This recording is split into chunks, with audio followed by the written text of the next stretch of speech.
यहाँ विराज रहे हैं। सबको जय श्री कृष्ण, जय सिया राम, जय श्रीमन नारायण, हर हर महादेव।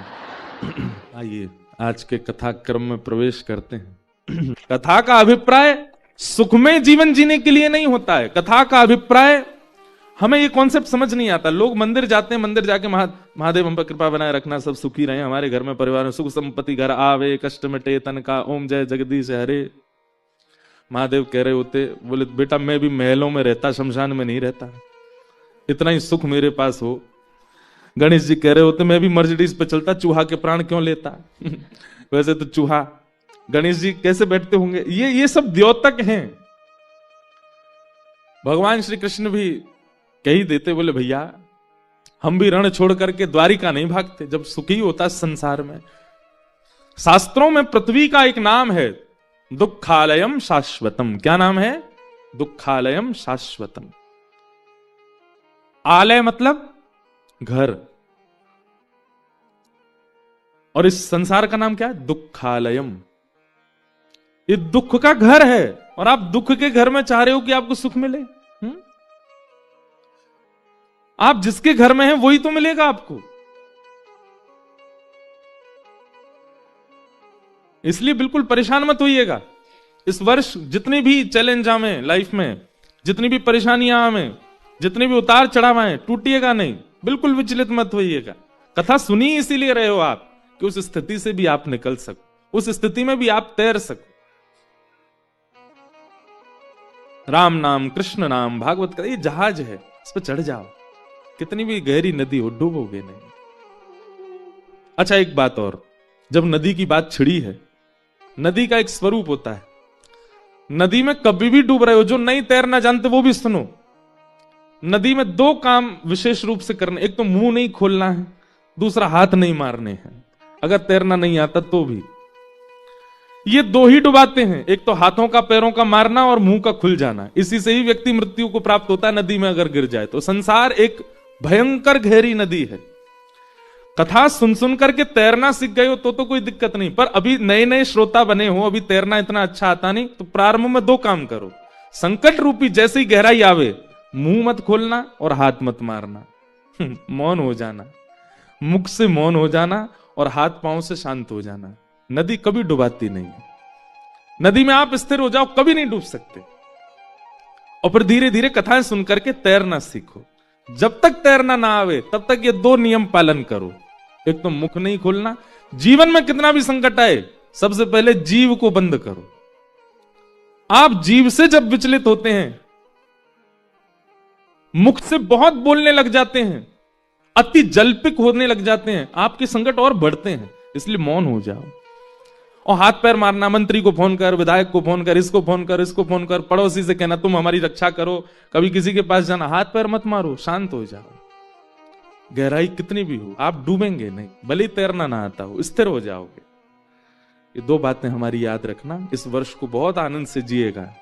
सब ब्रजवासियों को लेकर के ठाकुर जी पहुंच गए गोवर्धन। चार भुजा वाले गोवर्धन नाथ प्रकट है गए। लाओ ब्रजवासियों भोग, लाओ ब्रजवासियों भोग। सब ब्रजवासी अपने अपने घर की सामग्री लेके जामे, ठाकुर जी को पवामे। इतने में ही इंद्र को पता चला, मेरी पूजा बंद कर दी ब्रजवासियों ने, और ये गिरिराज जी की पूजा करने लगे। मेघमालाओं को आज्ञा कर दी कि इतनी वर्षा करो पूरा ब्रजमंडल डूब जाए। गड़गड़ करके काले बादलों ने आकर के ब्रजमंडल को घेर लिया। मूसलाधार वर्षा होने लगी। जैसे ही बूंद गिरी आकाश से, ब्रजवासी सब कहने लगे हम तो पहले ही मना कर रहे लाला, या इंद्र की पूजा बंद मत करवावे, लेकिन तेने हमारी बात मानी ना। देख नाराज है गो, अब सब ब्रजमंडल डूब जाएगा, कौन बचाएगा हमें। ठाकुर जी बोले, शरणागति का सबसे पहला सूत्र है विश्वास। अगर आपके अंदर विश्वास नहीं है तो आप कितनी भी जगह माथे टेक रहे हो, वो केवल श्रम कर रहे हो आप।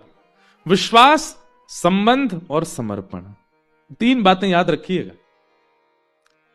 चाहे गुरु के प्रति हो, चाहे ज्ञान देने वाले के प्रति हो, चाहे भगवान के प्रति हो, ये तीन बात जब तक आपके चित्त में नहीं है आप प्रणाम नहीं कर सकते। सबसे पहला विश्वास, दूसरा संबंध, ठाकुर जी से एक संबंध तो मानिए, और तीसरा समर्पण।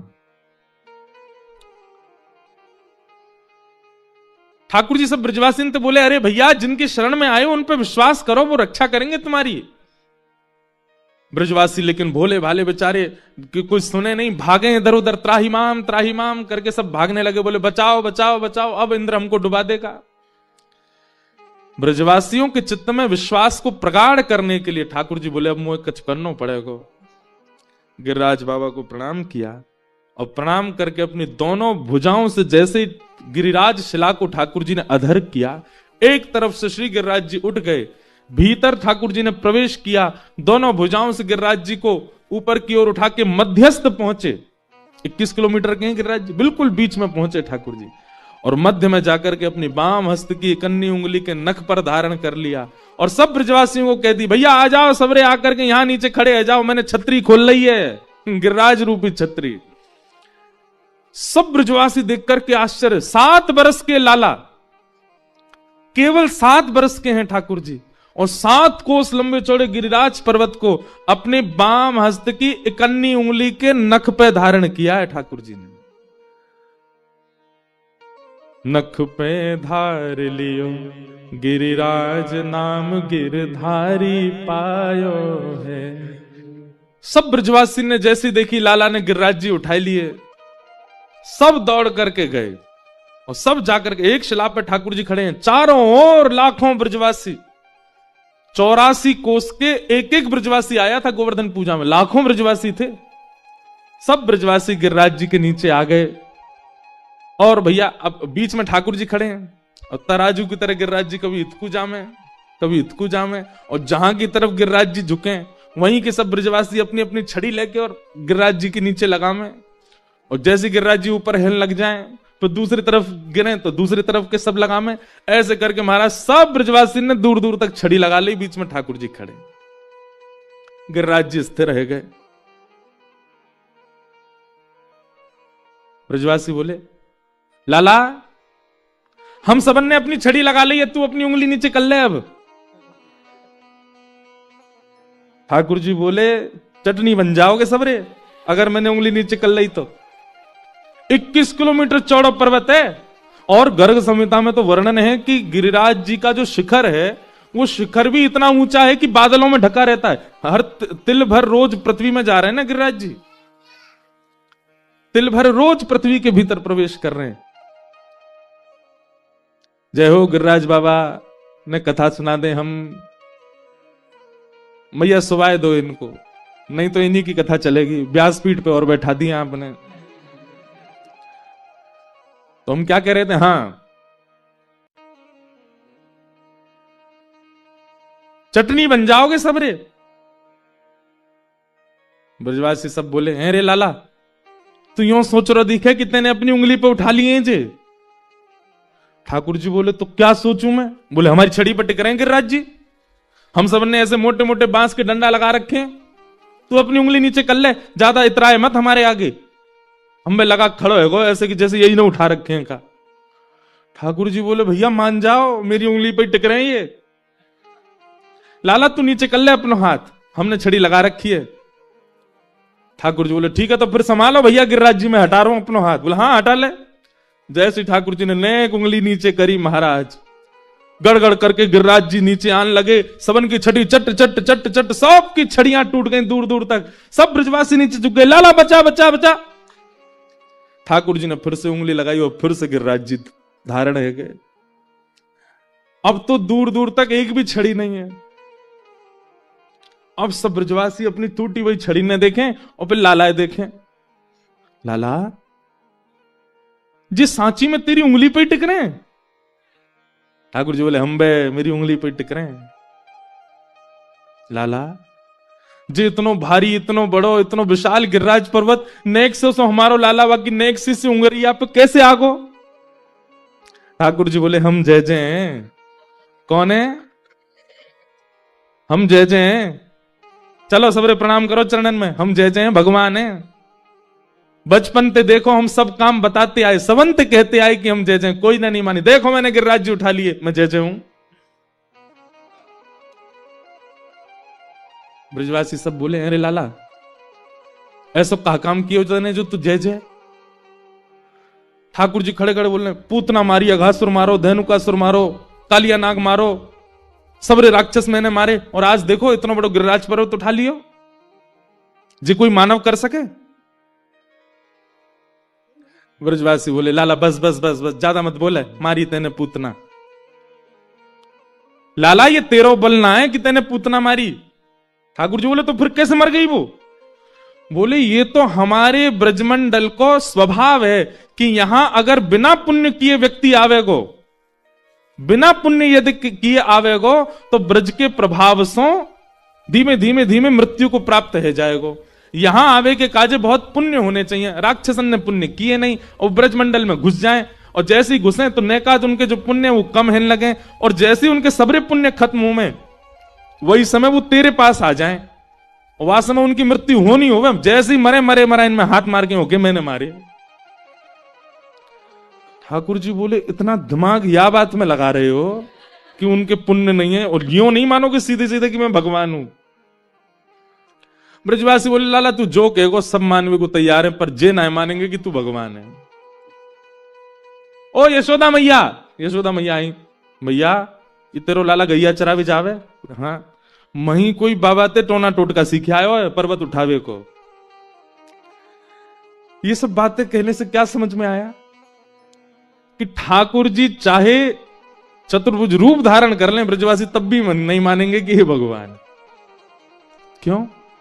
प्रेम, प्रेम की वो अवस्था। ब्रजवासियों को ये घबराहट होती है कि अगर हमने कह दी कि लाला भगवान है, तो भगवान तो सबको होवे, और जो सबको है वो हमारो कैसे रहेगा?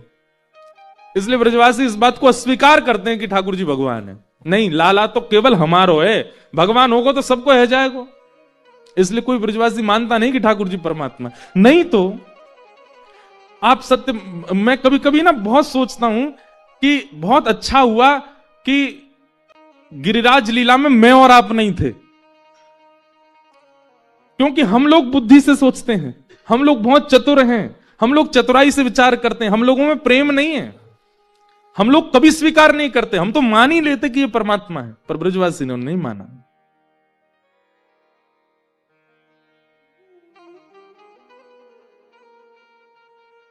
ये ब्रजवासियों का स्वभाव आज भी है। पहले दूसरे दिन मुझे कौन आप में से कोई बता रहे थे कि 84 को उस परिक्रमा लगी, पूज्य भाई श्री भी थे साथ में, तो कहीं मथुरा में कहीं गए तो कोई ब्रजवासी ठंडाई बना रहा था, तो वहां से सबने पूछी, भैया ये ठंडाई कैसी तुम्हारी? भाई श्री वहीं खड़े हैं, उसको पता नहीं कि भाई श्री यहां खड़े हैं। वो बोलो, एक व्यास जी आए गुजरात के, कथा भूल गए आके मंच पे, मैंने ठंडाई पे भाई सुई कथा याद आ गई उनको। भाई श्री वहीं खड़े थे, भाई जी खूब जोर से ऐसे बोले, भैया ये ब्रजवासी हैं। ब्रजवासी, इनको ये स्वभाव आज भी है। हम कथा करते हैं कभी ब्रज में, तो अब भाई व्यास मंच पर कुछ नियम कानून है, उन भाव से बैठते हैं। अब कोई ब्रजवासी आ जाए, अब बीच कथा में कोई आवे या मंच पर चढ़े तो भूल जाता हूं मैं कथा, तो हमारे कथा के पहले आ जाओ, बाद में आ जाओ, मना ही किसकी नहीं, बीच में मत आओ। अब बीच में कोई ब्रजवासी आ जाए और सीधे माला लेके मंच पर बैठ जाओ, तो नीचे से बोलेंगे, बन्नो है बड़ो व्यास, या तो पहन ले, नहीं तो यहीं फेंक के जा रहे हैं हम। अरे मैंने क्या भैया, आओ पहना जाओ। तो ये ब्रजवासी किसी को श्रेष्ठ नहीं मानते। क्यों? श्रेष्ठ किसी को मानना भी एक प्रकार का संसारी स्वभाव है। आप किसी को श्रेष्ठ मानते हैं, किसी को श्रेष्ठ मान करके फिर उसके पास उससे प्रेम व्यक्त करने जाते हैं, ये संसारी स्वभाव है। पर आप किसी को श्रेष्ठ नहीं मानते, सबको सम मानते हैं। ये एक प्रकार का भक्ति स्वभाव भी है, प्रेम स्वभाव भी है। इसलिए हमारे ब्रजवासी कई बार कईयों को भाते नहीं, अरे बड़े महाराज अल्हड़पने से बोलते हैं, ऐसा बोलते हैं। पर आप ये भी तो सोचो, जब उन्हें भगवान नहीं छोड़े तो हमको कैसे छोड़ेंगे? जिन ब्रजवासियों ने ठाकुर जी नहीं छोड़े वो आपको छोड़ेंगे? ठाकुर जी गिरिराज जी धारण करके खड़े हैं, 21 किलोमीटर चौड़े गिरिराज जी, और यहां पे अभी यही डिस्कशन चल रहा है कि लाला ने गिरिराज जी उठाए कैसे? परमात्मा तो नहीं है ये। मधुमंगल सीतामा बोले, हमारे मुंह पे लगी कड़ी चाट जाए, ये भगवान है? मैया 3-3 दिनों तक नहावे ना है, 3-3 दिनों तक केवल मुंह पहुंच के डोले, जो भगवान है? गोपी बोली, हमारे घर से मक्खन चुरा के खा जाए, जो भगवान है? ये परमात्मा के लक्षण है? और गिरिराज जी धारण करके कह रहे हो कि हम जय जय। ठाकुर जी के नेत्र सजल हो गए कि व्यक्ति अपना प्रभाव प्रकट करता है तो सामने वाला उसके प्रभाव से आसक्त होकर उसके चरणों में गिरने तक तैयार हो जाता है। पर मैं यहां कितने प्रभाव प्रकट कर चुका हूं, ये ब्रजवासी मानते ही नहीं है कि मैं परमात्मा हूं। कैसा प्रेम है ब्रजवासियों का। इसलिए ठाकुर जी गिरिराज उत्सव के बाद एक सौगंधी शिला है हमारे ब्रज में, वहां जाकर के कहते हैं 33 कोटि देवताओं को साक्षी मान करके, पूरे ब्रह्मांड को साक्षी मान करके मैं कहता हूं, मुझे नंद बाबा की सौगंध है कि मैं ब्रजवासियों को कभी नहीं बिसार सकता। ये स्वरूप कौन है बताओ? श्री जगन्नाथ जी। ऐसा स्वरूप क्यों है इनका? इनके हाथ कहां हैं? इनके चरण कहां हैं? इनका मुखमंडल कहां है? जिन ठाकुर जी का बरहा पीड़म नटवर वपुः कर्णयो कर्णकारम, इतना सुंदर वर्णन किया गया है रूप का, वो जगन्नाथपुरी में जाके देखो आप। हाथ नहीं है, पांव नहीं है, कान नहीं है, मुखमंडल नहीं है, गाल नहीं है। क्यों? शास्त्रों में प्रेम की 10 अवस्थाएं बताई गई, 10 स्टेप हैं प्रेम के। हम आप सब लोग तो उस अवस्था, वो सीढ़ियों से बहुत दूर हैं। प्रेम प्रेम प्रेम की छिटकार भी नहीं है हमारे ऊपर। ब्रजवासियों की याद में श्री कृष्ण जब 10वीं अवस्था पार कर गए, तो प्रेम का स्वरूप होता है कि 10वीं अवस्था पार करते ही व्यक्ति का अंग पिघलने लग जाता है। सबको कथा पता है, रोहिणी मैया द्वारिका में कथा सुना रही थी, ब्रज की लीला, सारी पत्नियां बैठ करके सुन रही थी भगवान की, और सुनते सुनते सुनते सुनते तभी द्वारिकाधीश सुभद्रा जी और बलभद्र आकर के द्वार पर विराज गए और बैठ करके सुनने लगे। ब्रज की कथा सुनते ही ठाकुर जी की भुजाएं खड़ी हो गई और नेत्रबंद करके ठाकुर जी बार बार अपने हृदय को पकड़ के कहने लगे, अरे कोई ब्रजवासियों को ले आओ, मेरे हृदय से लगा दो, मोए ब्रजवासी की बहुत याद आ रही है, कोई ब्रज के जन्म को लाके मेरे हृदय से लगा दो। और इसी विरह में 10वीं अवस्था प्रेम की पार हुई। ठाकुर जी का मुख पिघलने लगा, ठाकुर जी के हाथ पिघलने लगे, ठाकुर जी का श्रीअंग पिघलने लगा। तभी नारद जी को चिंता हुई, नारद जी दौड़ करके गए और रोहिणी मैया से जाके व्यास मंच पर बैठ कथा सुना रही रोहिणी मैया नेत्र बंद करके। तभी कहा, मैया अभी कथा विश्राम करो, नहीं तो ठाकुर जी नदी बहन करके बहने लग जाएंगे। रोहिणी मैया ने कथा विश्राम करी और उस समय ठाकुर जी का बहुत करीब करीब 70% जो श्री अंग था वो पिघल चुका था। और वहीं कथा विश्राम होगी तो वहीं रूप ऐसे ही रह गया ठाकुर जी का। नारद जी ने जाकर के प्रणाम किया, बोले भगवान अब कैसे सृष्टि का आगे संचार होगा, आप तो ऐसे बन गए। ठाकुर जी बोले, नारद पूरे विश्व को पता चलना चाहिए कि मैं ब्रज से कितना प्रेम करता हूं, इसलिए मेरा यही स्वरूप उड़ीसा के श्री जगन्नाथ मंदिर में विराजमान होगा और कलयुग का प्रधान देव मुझे ही माना जाएगा, ताकि पूरे विश्व को मैं बता सकूं। बाकी सारे मंदिरों के जो ठाकुर हैं वो स्थिर रहेंगे, पर मेरा स्वरूप अस्थिर होगा। यदि कोई मंदिर में आके दर्शन नहीं करेगा तो मैं रथ पर बैठ करके पूरे विश्व को दिखाऊंगा कि देखो ये मेरे ब्रजवासियों के प्रेम का स्वरूप है। ब्रजवासियों के प्रेम में ठाकुर जी प्रेम विगलित हो गए। ऐसा प्रेम ठाकुर जी करते हैं ब्रजवासियों से। ब्रजवासी मान नहीं रहे कि लाला परमात्मा है, और अब इनको यह भय नहीं है कि गिरिराज जी नीचे आगे तो मर जाएंगे। अब यूं ही कह रहे हैं, लाला तू सांची बता, तने उठाए कैसे? मधुमंगल सीतामा बोले, हम भी उठाएंगे फिर। ठाकुर जी बोले, सुनो हमारे ब्रज में गाते हैं, कछु माखन को बल बढ़ो, कछु गोपन करी सहाय, श्री राधे जू की कृपा सो मैंने गिरिवर लियो उठा।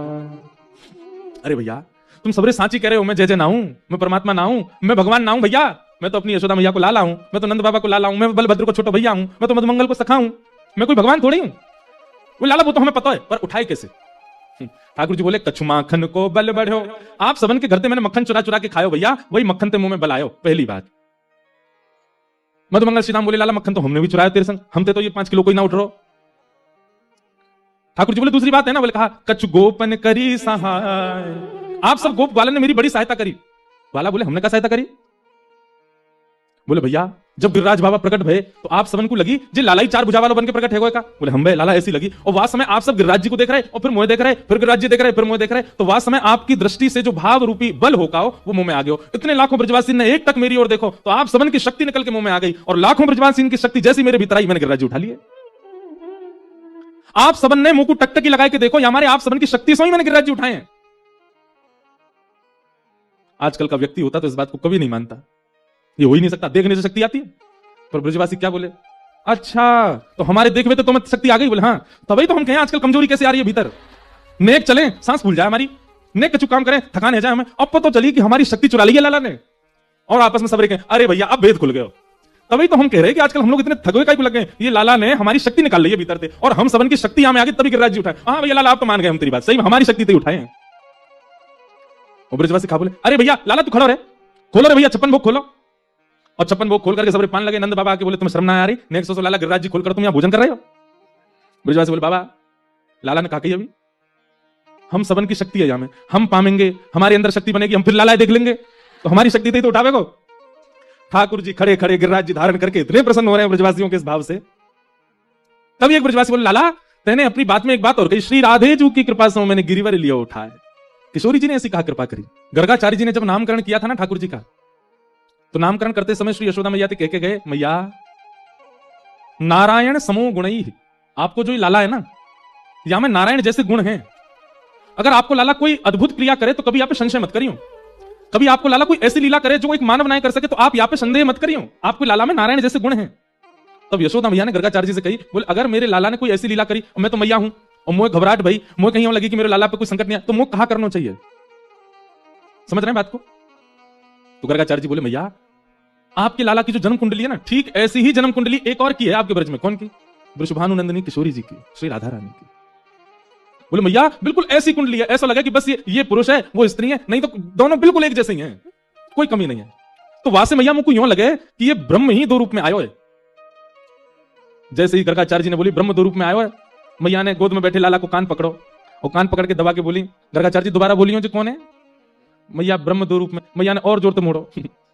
बोले ब्रह्म होता तो मैं कान मोड़न देता। बाबा ये उल्टी बात मत करे करो, ये ब्रह्म ब्रह्म कोई ना ही मेरा लाला है, और ब्रह्म होगा तो कोई और को होगा, और ये सदा मेरो ही रहेगा। ये बात मत कह करो कि ब्रह्म है, ये परमात्मा है, नारायण समान गुण। आप तो केवल युक्ति बताओ, कभी मेरे लाला की शक्ति छीन भाई तो कहा करूं। ठाकुर जी गर्गाचार्य जी तो कह रहे अब मत बोले, और बोले को मोड़ देगी मैया कान है। गर्गाचार्य जी बोले मैया आपके लाला की जो आधी शक्ति है ना, जो इनकी आह्लादनी शक्ति है, वो वृषभानु जी की लाली है, राधा रानी। जब भी कोई विशिष्ट क्रिया करे और आपको भय लगे कि कहीं मेरे लाला पे संकट नहीं आ जाए, आप वृषभानुनंदिनी किशोरी जी को या के बगल में या के आगे या के पीछे कहीं खड़ो कर दियो, बस वहां के आते ही या लाला की शक्ति और तीव्र रह जाएगी। तो कहते हैं जैसे ही ठाकुर जी ने गिरिराज जी उठाए, गिरिराज धारण करते ही यशोदा मैया तुरंत ये बात याद आई। बोले गर्गाचार्य जी बता के गए लाला कोई अद्भुत क्रिया करे तो वृषभानुनंदिनी को लिए। यशोदा मैया दौड़ी दौड़ी वृषभानु जी के पास गई और वृषभानु जी जाके बोली आपकी लाली कहां है? बोले मैया मैं ढूंढी रहूं, मिल ही नहीं रही, कहां चली गई है? ढूंढते ढूंढते यशोदा मैया जब आई तो ठाकुर जी जिस शिला पर खड़े थे उसी शिला के पीछे जाके जब देखा, आहा पद्मासन में किशोरी जी बैठी हैं, बिल्कुल छुपी हुई, किसी को दिख नहीं रही हैं, और पद्मासन में नेत्र बंद करके नहीं नेत्र खोल करके बैठी हैं, और अपने नेत्रों से ही कोमल नेत्रों से गिरिराज जी को एक टक देख रही हैं। एक अद्भुत सी कांति नेत्रों से प्रकट हो रही है, और श्री गिरिराज जी किशोरी जी के नेत्रों से प्रकट होने वाली कांति पर ही टिके हुए हैं। पहले ही किशोरी जी वहां विद्यमान है। इस बात का क्या मतलब है? ठाकुर श्री कृष्ण जितनी भी लीला कर रहे हैं उन लीलाओं में गुप्त रूप से किशोरी जी कहीं ना कहीं विराजमान है। उन्हीं के द्वारा ही लीला संचालित हो रही है। दिख क्या रहा है? ठाकुर जी कर रहे हैं। कठपुतली नाचती है, गिरती है, ऊधम करती है, पर उस कठपुतली के जो धागे हैं वो पीछे पर्दे के बैठे हुए एक व्यक्ति के हाथ से बंधे हैं। ठीक वैसे ही हमारी श्यामा जी, असली गिरवरधारी तो किशोरी जी हैं, असली गिरवरधारी तो हमारी लाडली जी हैं। लाला तो केवल नाटक करे, उंगली लगा खड़े हो गए, मैंने उठाए, पर शक्ति तो श्री किशोरी जी है, श्री लाडली जी ने धारण की। एक कथा शायद मैंने एक दिन सुनाई थी कि श्रीनाथ जी नीचे नजर करके क्यों खड़े। गिरिराज धारण की लीला है, ठाकुर जी गिरिराज जी उठा रहे हैं। अब यहां जयदेव महाप्रभु कहते हैं, तो बहुत सुंदर बात, ये सब निकुंज की बातें। जयदेव महाप्रभु कहते हैं, बोले भगवान मुझे आपकी एक लीला समझ में नहीं आई। भगवान बोले कौन सी? आपने गिरिराज जी धारण किए। बोले हाँ। इतना विशाल पर्वत 7 वर्ष का बालक अपनी उंगली पर धारण करता, उंगली के नख पर धारण करता है, और देवताओं के राजा इंद्र को यह पता ही नहीं चला कि आप परमात्मा हो। ऐसा हो नहीं सकता। 7 दिन 7 रात्रि तक वर्षा होती रही, इंद्र सो गया था क्या? इंद्र को पता नहीं चला कि आप परमात्मा हो? ये कोई सामान्य बालक नहीं कर सकता, ये कोई साधारण व्यक्ति की क्रिया नहीं है। जगन्नाथ भगवान बोले पता ही नहीं चला होगा। जयदेव महाप्रभु बोले नहीं नहीं नहीं, इसमें मुझे एक दूसरी लीला दिखाई दे रही है ठाकुर जी। भगवान बोले कौन सी? बोले मुझे ऐसा लगता है कि इंद्र को तो 7 क्षणों में ही पता चल गया था कि आप परमात्मा हो। इंद्र को तो 7 क्षणों में ही अवगत हो गया था कि आप परब्रह्म हो। तो फिर 7 दिन 7 रात्रि तक वर्षा होने का कारण क्या था? बोले लाखों ब्रजवासी खड़े थे, और आप जहां खड़े हैं बिल्कुल आपके सन्मुख सामने ही किशोरी जी खड़ी थी। आपने जैसे गिरिराज जी धारण करके किशोरी जी को देखा, चारों ओर नजर घुमा के जैसे आपने सामने किशोरी जी को देखा, किशोरी जी को देख करके आपके मन में भाव आया, और दिना तो किशोरी जी चलती फिरती दिखे, और दिना तो किशोरी जी को कभी ये अंग दिख जाए, कभी ये अंग दिख जाए, बड़ी मशक्कत करनी पड़े तब जाके इनके दर्शन हो में। ये बढ़िया योजना बनी है, चारों तरफ ब्रजवासी खड़े हैं, घिच पिच के खड़े हैं, और किशोरी जी बिल्कुल सामने खड़ी हैं। इनको देखने को यहां से बढ़िया अवसर नहीं मिलेगा। बोले 7 क्षण बाद आपने इंद्र को आज्ञा की, बोले सुन जब तक तेरे भंडार पूरे नहीं आ जाए वर्षा कर तो रही हो। क्यों? श्रीमुख चंद्र चकोर जय जय देव। आप किशोरी जी को देखना चाहते थे, दर्शन करना चाहते थे, इसलिए आपने इंद्र को आज्ञा की वर्षा करता रहे। नहीं तो 7 दिन 7 रात्रि मूसलाधार बारिश। इंद्र को देवता की पदवी पर आपने ऐसे नहीं बैठा दिया। इतना कम बुद्धि वाला नहीं है इंद्र, वो देवता है।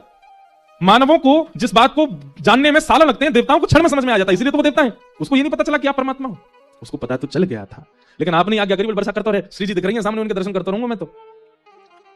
और जयदेव महाप्रभु कहते हैं, बोले भगवान 7 दिन 7 रात्रि इतने दिन वर्षा होनी निश्चित नहीं। मतलब अब इसमें एक प्रश्न उठता है, क्या ठाकुर जी किशोरी जी को केवल 7 दिन ही देखना चाहिए? 7 दिन में मन भर गया ठाकुर जी का? नहीं, ठाकुर जी तो अनवरत देखना चाहते थे, पर इंद्र के पास वर्षा का जल जितना था सब खत्म हो चुका था। इंद्र बोलो मुंह पे इतनी भंडार है प्रभु और कहां बरसाऊं? 7 दिन बाद जब वर्षा बंद हुई, ठाकुर जी बोले तेरे बंद करी। ठाकुर जी सब समुद्र को जल बहा दिया मैंने और कहां बहाऊं? तब जाके 7 दिन में वर्षा बंद हुई, नहीं तो आपकी तो इच्छा ये थी 7 कल्पों तक मैं यूं ही खड़ा रहूं और श्री जी को देखता रहूं। इसीलिए जयदेव महाप्रभु की इस पंक्ति को जय जगदीश हरे ना करके जय जय देव हरे जगन्नाथ जी ने किया। मानो जयदेव महाप्रभु से ठाकुर जी बोले तुम मेरे इस रहस्य को पहचान गए, यही वास्तविकता है। मैं श्री जी को देखने के काजी 7 दिन तक ऐसे खड़े रहे हो। तो ये जो श्रीनाथ जी है ना, हमारे गिरधर लाल जी, हर व्यक्ति के चित्र होते हैं ना, चित्रों को देख करके हम क्या कहते हैं, ये तब का चित्र है जब मैं 7 साल का था, ये तब का चित्र जब मैं पहली बार कॉलेज गया था, ये मेरे ब्याह का चित्र है, ये मेरे उसका चित्र है। पर ये जो ठाकुर जी का चित्र है, ये किशोरी जी को निहारते हुए ठाकुर जी का चित्र है। किशोरी जी को देख रहे हैं लाल जी। इसलिए सबको ठाकुर जी के कई रूप प्रिय हों, पर श्री जी को तो यही रूप प्रिय है ठाकुर जी का। ऐसे हमारी किशोरी जी, जिनकी कृपा से श्री ठाकुर जी ने गिरिराज जी को धारण किए। तो इस प्रकार ठाकुर जी ने गिरिराज जी धारण किए और 7 दिन। अब यहां गर्ग संहिता की कथा ऐसी आती है कि श्री ठाकुर जी ने जैसे गिरिराज जी पधराए तो सब ब्रजवासी बोले यशोदा मैया नंद बाबा, एक तो तुम्हारो लाला इतनो बलवान, वो तो इकन्नी उंगली पे गिरिराज जी धारण करे, पर वृषभानु जी और कीर्ति मैया तुम्हारी लाला तो बातू बल, तुम्हारी लाली तो बातू बलवान, वो तो आंखन पे धारण कर ले। बोले कहा करें? बोले इन दोनों को ब्याह कर दो। तब गर्ग संहिता में, ब्रह्म वैवर्त पुराण में, हमारे ब्रज के कई साहित्यों में फिर किशोरी जी के ठाकुर जी के विवाह का प्रसंग आया। ठाकुर जी से किशोरी जी का ब्याह हुआ, और भागवत में उसका वर्णन नहीं है। क्यों? श्रीमद् भागवत जो है सार्वजनिक एक प्रकार से वाणी है व्यास जी की, और सबका अंतरंग भाव समझना मुश्किल होगा, इसलिए यहां पर किशोरी जी का नाम भी नहीं है पूरी भागवत।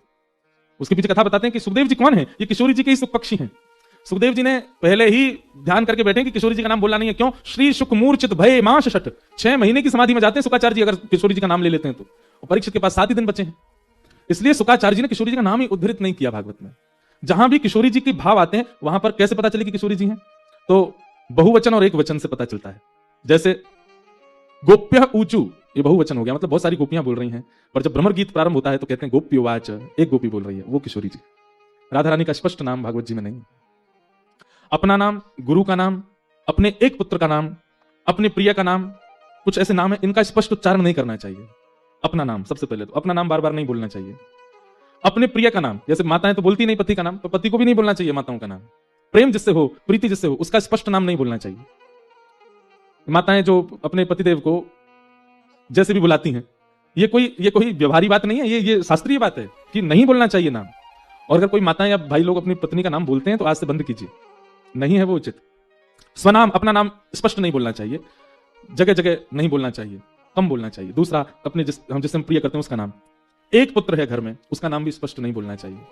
उसको भी यहां से प्रथा शुरू हुई निकनेम रखने की, मतलब कुछ ऐसा रखा जाता है, या तो लाला कह करके बुलाएंगे या फिर उसको कुछ और भाव से बुलाएंगे। पर इन निकनेम ऐसे शुरू हुए कि अब तो ये नहीं पता चलता कि घर के पेट को बुला रहे हैं कि बेटा को बुला रहे हैं, ऐसे नाम हो गए। तो इसलिए स्पष्ट उसका नाम ना बोल के उसको कुछ और भाव से बुलाया जाता है, उसको बुलाते हैं। हम तो घर घर में जाते हैं, ऐसे नाम सुने हमने कि हम बोल नहीं सकते मंच पे से। तो जो भी हमारी सेवा में रहते हैं उसका नाम अगर विचित्र होता है तो मैं उसका नया नाम धर आता हूँ, भाई ये तो मैं नहीं बोलूंगा तुमको। तो मेरे को 2-4 याद आ गए हैं पर मैं बोलूंगा नहीं, बेचारे वो भी कथा सुनने होंगे। तो हाँ, क्या बता रहा था? हाँ, स्वनाम, प्रिय का नाम, एक पुत्र का नाम और गुरु का नाम। इसलिए हमारे यहाँ देखो संत जनों के नाम के परम पूजनीय प्रातस्मरणीय 1008 महामंडलेश्वर जी, ये फिर हमारे ब्रज में तो ऐसे स्पष्ट नाम नहीं बोलते, बोल देंगे वहां वाले रमन ऋतु वाले महाराज जी, मलुक पीठ वाले महाराज जी, केली कुंज वाले महाराज जी, राधा वल्लभ जी वाले महाराज जी, सेवा कुंज वाले महाराज जी। क्यों स्पष्ट नाम क्यों नहीं बोलना चाहिए? कहते हैं हानि होती है, जिसका हम नाम बोलते हैं उसकी हानि होती है। अपना नाम भी अगर बार बार बोलेंगे तो हानि होती है। दक्ष प्रजापति पूरे दिन अपना ही नाम बोलता रहता था, हानि हुई ना, बकरे का मुंह लगाना पड़ा उसको। इसलिए स्वनाम, प्रिय का नाम, एक पुत्र का नाम, गुरुजनों का नाम स्पष्ट नहीं बोलना चाहिए।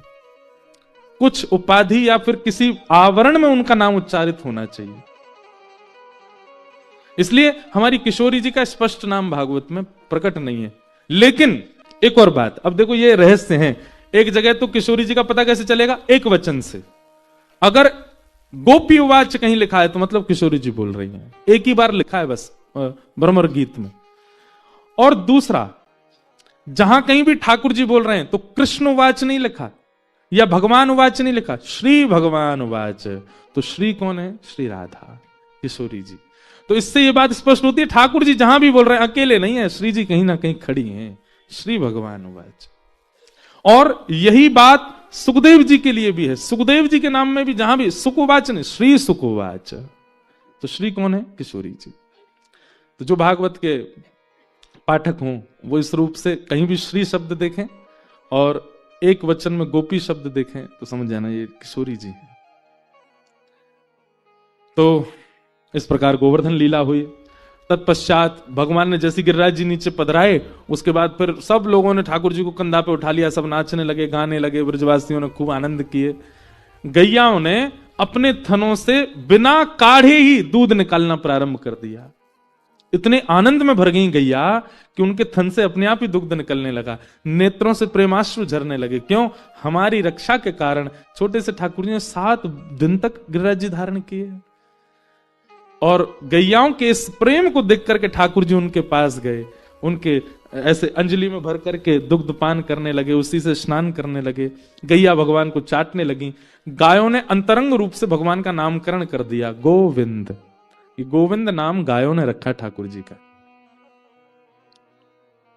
जो लोग अपनी वृद्धावस्था की ओर बढ़ रहे हैं वो गोविंद नाम का कीर्तन क्या करो, गोविंद।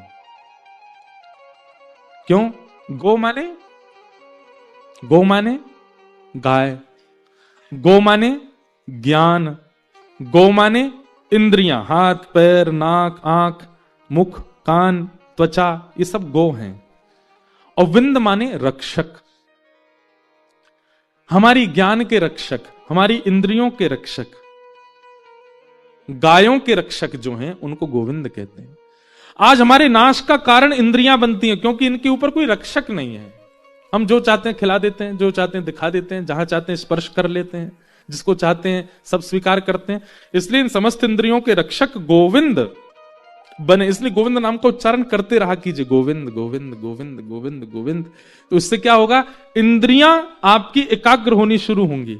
जो इंद्रियां बहुत विचलित हैं, जिनकी इंद्रियां बिल्कुल वश में नहीं है, वो गोविंद नाम का उच्चारण करो। और धीरे धीरे आप अगर वृद्धावस्था की ओर जा रहे हो तो भी गोविंद नाम का स्मरण करो। क्यों? इंद्रियां अब शिथिल हो रही हैं, तो हे ठाकुर जी आप रक्षा करो। रस और रास, अब बहुत सावधानी से बैठिएगा, बिल्कुल ध्यानपूर्वक बैठिए, क्योंकि महादेव का अति प्रिय प्रसंग है रास। और रास ऐसे नहीं सुनाया जाता है। रास के लिए जितने श्रोता हैं उन सबका गोपी भाव होना बहुत आवश्यक है। सोचो, देवादिदेव महादेव भी जिस रास में सहजता से नहीं आ सकते, हम सामान्य जीव कैसे पहुंच जाएंगे वहां? इसलिए गोपी भाव बहुत आवश्यक है। गोपी भाव का मतलब कृष्ण प्रेम की अतीत को गोपी कहते हैं। रस और रास, मैं हर कथा में इस बात को बहुत विस्तार से समझाने का प्रयास करता हूं। रस और रास में अंतर क्या? सब लोग इधर देखो। आप भगवत प्राप्ति के लिए श्रम करते हो, आप भगवत दर्शन के लिए, गुरु कृपा के लिए भजन करते हैं, नाम जप करते हैं, यज्ञ करते हैं, अनुष्ठान करते हैं, ये सब रस है। पर आपकी प्राप्ति के लिए आपसे प्रसन्न होकर ठाकुर जी कोई क्रिया करें, वो रास है। सीधी बात, भक्त का प्रयास रस कहलाता है और भगवान का प्रयास रास कहलाता है। हम आप सब लोग रस में व्यवस्थित हैं क्योंकि प्रयास हम ही कर रहे हैं, वहां से प्रयास नहीं हो रहा है। पर ये प्रयास करते रहना है। कब तक करते रहना है? कि कभी ना कभी तो ठाकुर जी रास करेंगे, कभी ना कभी प्रयास ठाकुर जी करेंगे। श्री जगन्नाथ महाप्रभु हर वर्ष अपने नंदी घोष रथ पर विराजमान होकर के कहां जाते हैं? गुंडीचा। श्री मंदिर से गुंडीचा जाते हैं। क्यों जाते हैं पता है आपको? इंद्रद्युम्न राजा, जिसने श्री जगन्नाथ भगवान को व्यवस्थित करके विराजमान किया, वो इंद्रद्युम्न राजा और उनकी पत्नी गुंडीचा, वो इतनी सेवा करते थे, इतनी सेवा करते थे, इतनी सेवा करते थे ठाकुर जी की। ठाकुर जी की सेवा करते करते एक दिन ठाकुर जी ने दोनों से कहा वरदान मांगो मन ही मन। तो इंद्रद्युम्न राजा ने तो वरदान मांगा कि भगवान मेरा वंश यहीं तक ही रहे, मेरे से आगे कोई वंशधर हो ना। क्यों? मुझे ये बात की चिंता है कि मेरे बाद आपकी सेवा कोई उसमें चूक ना कर दे। इसलिए भले ही कोई व्यवस्थित एक व्यक्ति आपकी सेवा में आता रहे, पर मेरे वंश के बालक, क्योंकि मैंने देखा है राजपाट में रहने वाले बालक कभी ना कभी अपनी भक्ति से विलग हो जाते हैं। ऐसा अद्भुत वरदान मांगा, मेरा वंश यहीं रुक जाए, इससे आगे कोई हो ना। और पत्नी क्या मांग रही है कि मेरे एक संतान हो जो आपकी सेवा करे। भगवान बोले, दोनों पति पत्नी ने विपरीत वरदान मांगा है। एक मांग रहा है कि मेरे संतान ही नहीं हो, एक मांग रही मेरे संतान हो। एक ऐसा बालक हो जिसको मैं गोद में खिला सकूं, हृदय से लगा सकूं, अपना पुत्र कह के पुकार सकूं। ठाकुर जी बोले, तो असमंजस हो गई, पति की इच्छा पूरी करें कि पत्नी की करें। ठाकुर जी ने उसी समय वचन दिया, बोले देखो हम तुम दोनों को बता देते हैं तुम दोनों ने क्या मांगा। पहले राजा का बताया तो रानी के, ये कैसा वरदान मांगा तुमने, तुमने क्या मांगा? बोले मैंने संतान मांगी। इंद्रद्युम्न राजा बोले, भगवान आप तो संकट में पड़ गए। बोले नहीं संकट नहीं, सब योजना है हमारी। बोले क्या? तुमको संतान चाहिए? नहीं, इनको संतान चाहिए। आज से गुंडीचा मैं ही आपका पिता, मैं ही आपका पुत्र, आप मुझे ही पुत्र मान लो और आप बिल्कुल चिंता ना करें, क्योंकि मैं परब्रह्म हूं। इसलिए साल भर श्री मंदिर में विराजमान होकर परब्रह्म बनकर के पूरे विश्व को दर्शन दूंगा। पर आपकी इच्छा की पूर्ति के लिए हर साल में 15 दिन के लिए मैं स्वयं रथ पर बैठ करके गुंडीचा आऊंगा और आपके लिए लाला बनकर के, जैसे एक मैया लाला को गोदी में खिलाती, गुंडीचा में जो भगवान जगन्नाथ जी की सेवा है वो बिल्कुल विलग है श्री मंदिर से। वहां श्री मंदिर में परब्रह्म की आराधना होती है, पर गुंडीचा में नेक्से से लाला की आराधना होती है। रथ पे बैठ करके मैया हर वर्ष आऊंगा और आपका लाला बनकर के आपके हाथ से पाऊंगा, आपकी गोद में बैठूंगा। अब सृष्टि का भी तो ध्यान रखना है ना, इसलिए परब्रह्म रहूंगा, 15 दिन आपको लाला बन के सुख दूंगा।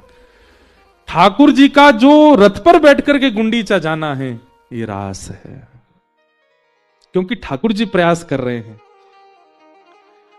हम आप सब लोग रस का अनुभव तो कर चुके हैं, पर अब रास का अनुभव करें। और रास से पहले कहीं भगवत धाम मत चले जाना भैया। इसलिए जितना सीमित जगह समय बचा है ना जीवन का, प्रयास कर लीजिए कि इसमें रास हो जाए। जितने युवा बैठे हैं बहुत भाग्यशाली हो आप कि आपको बहुत सही समय पर ठाकुर जी कथा में भेज रहे हैं। आपके पास बहुत समय, अभी आयु खूब बची है, इसमें रास कर लो, रास का अनुभव कर लो। ठाकुर जी कोई योजना बनाए आपके लिए। वृंदावन में एक महापुरुष विराजते थे, उनकी गौशाला में गैया की सेवा करता था एक व्यक्ति। इतना सीधा था, इतना सरल था, इतना सहज था, उसको सब भोंदू बोलते थे। क्या बोलते? भोंदू। उसका नाम कुछ और था, पर उसको सब बोलते भोंदू ही थे। एक बात हम कथा में कहते हैं, ज्ञानी भगवत प्राप्ति में पीछे रह जाएंगे, योगी भगवत प्राप्ति में पीछे रह जाएंगे, समाधिस्थ रहने वाले भगवत प्राप्ति में पीछे रह जाएंगे। तो फिर भगवत प्राप्ति में सबसे आगे कौन चलेगा? भोंदू। जो बहुत सीधा है, बहुत सरल है, बहुत सहज है, जिसको कुछ पता ही नहीं है। हम लोग चतुर बनना चाहते हैं, हमारे अंदर चतुराई अतीत में होती है। चतुर बनेंगे ना तो संसार के प्रिय रहोगे, और सरल बनोगे तो ठाकुर जी के प्रिय रहोगे। इसलिए सहज बनने का थोड़ी अंदर ना सहजता रखा करो। जरूरी नहीं है हर चीज आपको आनी चाहिए, कहीं कहीं अपूर्णता भी अच्छी है। हर चीज में योग्य रहना संसार को प्रिय बना सकता है, संसार के लिए आपको प्रिय बना सकता है, पर हर चीज में थोड़ा थोड़ा अयोग्य रहना, इसमें ठाकुर जी की प्रियता होती है। भोंदू कथा में बैठता था, रोज अपने गुरु जी का प्रवचन सुनता था। मुझे इतनी प्रिय लगती है कथा, और इस कथा कहने का केवल एक ही अभिप्राय है, ऐसे हम बन जाएं। वैसे बनना असंभव है, पर फिर भी बन जाएं। रोज कथा सुनता था अपने गुरुदेव से, और कथा में गुरुजी जो बोलते थे उसको उसके मन में ही आता ही नहीं था कि ये कोई ग्रंथ की बात है, कोई पुराण की बात है। उसको लगता था ये गुरुजी अपना अनुभव से बोल रहे हैं, ये रोज ऐसा देखते होंगे तभी बोल रहे हैं। एक दिन गुरुजी प्रवचन में बोल रहे थे, मोर मुकुट पहने हुए, गले में कौस्तुभ मणि धारण करके, वैजंती माला पहन करके, पीतांबरी पहन के, वेणु राव करते हुए, असंख्य गायों के साथ ठाकुर जी गैया चराने के लिए गए यमुना पार भांडीर वन। भांडीर वन नाम सुनते उसके कान खड़े हो गए। बोले यहीं तो मैं भी जाता हूं गैया चराने, मैं भी तो गौशाला की गैया लेके भांडीर वन जाता हूं, और गुरु जी कह रहे हैं ठाकुर जी गैया चराने भांडीर वन जाते हैं। मुझे तो मिले नहीं कभी वहां पे, और वो इतने ध्यान से सुनने लगा कि मेरी कोई अयोग्यता है, मैं भी पागल हूं, इसलिए तो भोंदू बोलते हैं सब। भांडीरवन इतने सालों से जा रहा हूं, कभी ठाकुर जी देखे ही नहीं मैंने, देखे होंगे पर मैं ही मूर्ख हूं, देख ही नहीं पाया उनको। गुरु जी से अच्छे से सुन लेता हूं, उनके रूप आदि का वर्णन सुन लूंगा, कल मिलेंगे तो शायद मिल लें हम। ठाकुर जी वर्णन कर रहे हैं, गुरु जी वर्णन कर रहे हैं। मोर मुकुट ठाकुर जी धारण करते हैं, गले में वैजंती माला पहनते हैं, अधरों पर वंशी धारण करते हैं, ठाकुर जी के कटाक्ष नेत्र हैं, ठाकुर जी का श्याम वर्ण है, पीली पीतांबरी पहनते हैं, उनमें से चंदन की सुगंधी आती रहती है। उनका वपु यानी कि अंग ऐसा है कि एक बार कोई देख ले तो उनको देखने के बाद जहां देखेगा वही दिखेंगे, ऐसा उनका श्रीअंग। भोंदू बैठा सब सुन रहा था ध्यान से, रात भर नहीं सोया। अरे भोंदू पागल, इतने दिन से जा रहा है भांडीरवन, तेने भगवान देखे ही नहीं, कल देखेंगे। दूसरे दिन गायों की सेवा करके और सब गायों को खोल करके भांडीरवन गया। और दिन तो जाके वृक्ष के नीचे लेट जाता था, लेकिन आज लेटा नहीं, गैया चल रही हैं और भांडीरवन के प्रत्येक कुंज में, प्रत्येक कलियों में, प्रत्येक सघन भाव में जाकर के ढूंढ रहा है ठाकुर जी कहां है। नासिका से सूंघने का प्रयास करता है कि चंदन की सुगंधी आ जाए, गुरुजी बता रहे थे उनके अंग से आती है। अपने नेत्रों से गौर से पृथ्वी को देख रहा है कि कहीं चरण चिन्ह मिल जाए। मैंने सुना है ठाकुर गुरुजी बताते हैं उनके चरणों में विविध विविध चिन्ह हैं। कान केंद्र में लगाकर के वेणु रव सुनने का प्रयास करता है, एक प्रकार से पंच इंद्रियों को लगा दिया कृष्ण ढूंढने में। यही तो गोपी करती है, नेत्र खोजें, कान सुने, सब जगह ढूंढा। शाम हो गई, वापस जाने का समय आ गया, उदास हो गया भोंदू, ठाकुर जी मिले नहीं। एक दिन में थोड़ी मिलेंगे, इतने साल हो गए, मैंने प्रयास ही नहीं किया, कुछ दिन प्रयास करूंगा मिल जाएंगे। अब तो वो हर दिन जाता और ठाकुर जी को खोजे। उसके इस सीधेपन पर, उसके इस भोलेपन पर, उसके इस भोंदू स्वभाव को ठाकुर जी इतना बढ़िया लगा। बोले कि ये देखो, ये कलिकाल में इसको ये विश्वास है अपने गुरु की वाणी पर कि मैं भांडीरवन में ही हूं, ढूंढ रहा है। और ढूंढते ढूंढते तभी क्या देखता है, असंख्य गायों का समूह सामने से आ रहा है। और वे गाय जैसे ही थोड़ी थोड़ी विलग हुई, नील वर्ण के, श्याम वर्ण के श्री ठाकुर जी और पीत वर्ण की पोशाक पहन रखी है, कारी कमरी डाल रखी है, गले में वैजंती माला है, बांकी अदा से चल रहे हैं, घुंघराले केश हैं, कटाक्ष नेत्र हैं, धीमे धीमे अधरों पर वंशी धारण कर लेते हैं, कभी गैया के गले में गलवैया डाल लेते हैं, पद्मराग के कंगन ऐसे चमक रहे हैं ठाकुर जी के, मुस्काते हैं तो महाराज देख करके मूर्छा सी होने लग जाए। ठाकुर जी चल करके भोंदू की ओर आ रहे। भोंदू ने कहा ये कैसे पता करूं कि ये ठाकुर जी हैं? बोले गुरु जी बोले थे कि उनको देखने के बाद जहां देखोगे वही दिखेंगे। तो उनको देखने के बाद उल्टा हो गया, पीछे देखने लगा तो वहां भी वही दिखने लगे, वृक्षों में देखा तो वहीं भी वही दिखने लगे, यमुना जी में देखा तो वहां भी। समझ गया, बोले यही श्री कृष्ण है।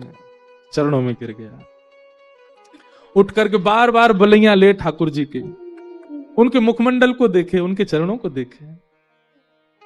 ठाकुर जी गए, अरे लाला कहा नाम है तेरो? भोंदू बोलो मेरो नाम भोंदू है। अब भोंदू नाम सुनते ही ठाकुर जी को तो ऐसी हंसी आई, ऐसी हंसी आई, ठाकुर जी बैठ गए वहीं पे और पेट पे हाथ धर के हंसे। और फिर अरे फिरते बताइयो कहा नाम है तेरो? बोले भोंदू। और भोंदू सुन के ठाकुर जी फिर हंसे। और महाराज हंसते हंसते ठाकुर जी ने उसको हृदय से लगा लिया। अब ठाकुर जी ने तो सहज ही हृदय से लगाया, स्पर्श पाते ही भोंदू के रोम रोम रोम रोम आनंदित हो गए, नेत्रों से अविरल अश्रुधार गिरने लगे। ठाकुर जी के अंग की श्रीकांति की सुगंधी लेकर के भोंदू विचलित सा हो गया। थोड़ी देर के लिए उसको पता नहीं चले मैं क्या, कहां हूं, कौन हूं, क्या हूं, सुध-बुध सब खो गया। ठाकुर जी उसकी थोड़ी पकड़े, उसके गाल पकड़े, उसके सिर पे हाथ फेरे, बोले भैया तेरा नाम में बहुत जोर को लगो, एक काम कर तू मेरा मित्र बन जा। भोंदू बोले मैं योग्य हूं, मैं अधिकारी हूं इतना? अरे अधिकारी तेरे चाहे इतना होगा, मैं जाकू चाहूंगा वो मेरा अधिकारी बन जाएगा, तू मेरा अधिकारी है, चल तू मेरा मित्र है आज से। बहुत खुश हो गया भोंदू। भोंदू बिल्कुल भी लाग लपेट कुछ नहीं, वो बहुत सहज है क्योंकि उसको आता ही नहीं है। ठाकुर जी के बगल में अपनी स्वापी बिछा दी, बोले बैठ जाओ यहाँ पे। ठाकुर जी बैठ गए। ठाकुर जी बोले अरे कछु भोजन पानी की व्यवस्था है तो पे कि ना है? भोंदू बोलो हाँ 2 टिक्कर लाया हूं, गुड़ के संग खावे। ठाकुर जी जल्दी खोल। टिक्कर खोले, एक ठाकुर जी को दे दियो। अब हम लोग होते क्या करते, दोनों ठाकुर जी को देते। तो भोंदू नहीं एक ही दिया ठाकुर जी को, एक अपने पास रखा है। ठाकुर जी उसकी सहजता पे मोहित हो रहे, बोले कोई लाग लपेट नहीं है इसमें, खुद भी तो भूखा है बेचारा। ठाकुर जी को जय जय यार पालो जी मेरो मैं पालू। ठाकुर जी बोले खेलूं यहाँ के संग, जल्दी जल्दी रोटी पा गए, मुंह को तो भूख लग रही है और दे। बंधु बोलो लो आधी ले लो, या मैं आधी में पालूंगा। ठाकुर जी बोले अभी भी पूरी नहीं दे रहा है। ठाकुर जी झट पा लियो और भोंदू ने मुख से लगाया, एक एक एक कवल पाया। ठाकुर जी ने बाकी हाथ से छीन लो, ला दे मुझे भूख लग रही है। जय जय जी तो गलत बात है, आप अपनी मैया से कह करो ना भोजन दे के भेजे करे। जब वन में आओ गैया चरावे आओ तो मैया को ध्यान रखना चाहिए, हमें भूखो रहेगो। उसकी इस बातों पर ठाकुर जी बोले ये कितना सरल है, कितना सहज है, इसको कोई नहीं कुछ नहीं पता है कि ठाकुर जी के प्रति क्या भाव होता है। कल ते मुझको दुगनो लानो पड़ेगा, क्योंकि आप तो मेरे भी पा जाओगे। गुरु जी वैसे एक दिन कथा में कह तो रहे, कहा ठाकुर जी बोले क्या कह रहे गुरु जी? और गुरु जी कह तो रहे कि आप बहुत पेटू तो हो, 8 बार भोजन लगाता है, मंदिर में 8 बार भोग लगता है आपका। ठाकुर जी इतने प्रसन्न हो गए भोंदू पर। और जगह तो व्यक्ति पूछता है कि ठाकुर जी के दर्शन कब होंगे, पर आज ठाकुर जी कह रहे हैं भोंदू कल कब आवेगा तू? मैं तो जैसे जैसे सूर्य ऊपर आ जाए बिल्कुल वही समय आ जाऊं। प्राचीन काल में घड़ी तो होती नहीं, तो सूर्य की छांव से लोग समय बताते थे। मेरी छांव या तरफ पड़ेगी वहां समय आऊंगा, मेरी छांव पीछे को पड़ेगी वहां समय आऊंगा, मेरी छांव नहीं दिखेगी आऊंगा, मतलब ठीक 12 बजे सूर्य ऊपर हो वही समय आऊं जैसे मैं। ठाकुर जी बोले ठीक है भोंदू चलोगे हो। दूसरे दिन पूरी रसोई की सामग्री इकट्ठी करने लगा। बोले भूखो छोड़ दें, कल भी भूखे ही रह गए, या को मतलब उनकी खुराक ज्यादा, मैं तो अपनी 2 रोटी को कोटा ले चलूं, उनके पास दुगनो ले जाऊंगा। किसी ने कहा भोंदू इतने वर्षन थे तो तू सहज ही जातो, अब इतने सामग्री क्यों लेके जा रहा है? भोंदू के मुख से निकला ठाकुर जी आमे वहां पे, उन्हें भूख लगे, यशोदा मैया के जो धर के ना भेजे, कल मेरी रोटी खा गए, मोते छीन के खा गए मेरे थे, भूखो ही रह गो, मैं या मैं ले जा रहा हूं। अच्छा अब ये बात ऐसी है कि भोंदू झूठ नहीं बोलता। झूठ बोलना भी चतुर व्यक्ति को ही आता है, सीधे व्यक्तियों को झूठ बोलना नहीं आता। छोटे छोटे बच्चे होते हैं ना, जब तक उनमें चतुराई नहीं आती वो झूठ बोलना नहीं आता उनको, सत्य बोलते हैं। उनको झूठ बोलना हम सिखाते हैं, उनको चतुर बनना हम सिखाते हैं। भोंदू बोला ठाकुर जी आते हैं ना। ये बात जैसे ही गुरुदेव को पता चली, ये बात इतनी बड़ी क्यों हो गई? क्योंकि भोंदू से झूठ बोलना नहीं आता है। गुरुदेव गए भोंदू के पास, भोंदू कौन आते हैं? गुरुदेव आप जिनकी कथा सुनाते हैं ना वही आते हैं। ऐसा मुकुट पहन के आते हैं गुरु जी। आपने कहा था ना कर्णयो कर्णकारम, कान 2 हैं कुंडल एक ही पहनते हैं, आए थे एक ही कुंडल पहन के आते हैं। वही जयंतीम चमाला। और गुरुजी मैं कहा बताऊं, उनने जादना मुकु अपने अंग से लगायो। वादना तो गुरुजी जन पता नहीं, ऐसा लगी कि धरती है ही नहीं, मैं आकाश में उड़ रहा हूं। उनके तन की सुगंधी गुरुजी ऐसी, उनको स्पर्श ऐसा, जो जो लक्षण भोंदू बता रहा था, सामने बैठे गुरुदेव के नेत्र बंद हो गए। बोले कि इसको भगवत दर्शन हो चुका है। गुरुजी बोले तूने कितने दिन से मिल रहा है ठाकुर जी से? बोले 4 दिन हो गए। तूने पहले क्यों नहीं बताया? भोंदू बोलो मुझे लगी आप सब तो इतने वर्षन से मिल ही रहे हो उनते, मैं ही अभी पहली बार मिला हूं। गुरुजी आप इतनी अच्छी कथा सुनाते हैं, आपने देखे होंगे तभी तो सुनाते हैं। ये सब विद्यार्थी जो यहां इतने विद्वान हैं, इन सबके गले में आप हाथ रखते हो, इनके सिर पे आप हाथ रखते हो, ये सब इतने श्रेष्ठ हैं क्योंकि सबने दर्शन किए होंगे। मैं ही एक अभागो मो इतने दिनों बाद भाई। गुरुदेव समझ गए, बोले इसका भोलापन, इसकी जो सहजता है, सरलता है, यही ठाकुर जी को भा गई है। गुरुदेव बोले भोंदू तू वन में जा, एक काम करेगा? बोले गुरुदेव आज्ञा करो। तो ठाकुर जी को यहां ले आइयो आश्रम।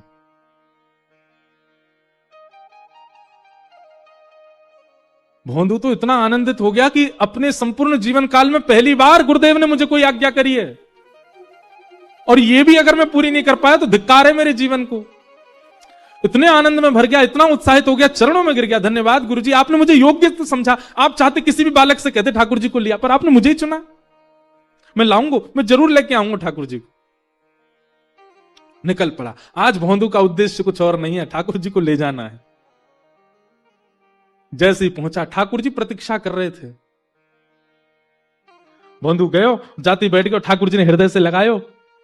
भोंदू आज तो बहुत ही अच्छा दिन है, आज तो बहुत ही श्रेष्ठ दिन है, आज तो वो भयो जो आज तक नहीं भयो। ठाकुर जी बोले सब बात बात में करेंगे, पहले रोटी खोल। भोंदू ने रोटी खोल दी।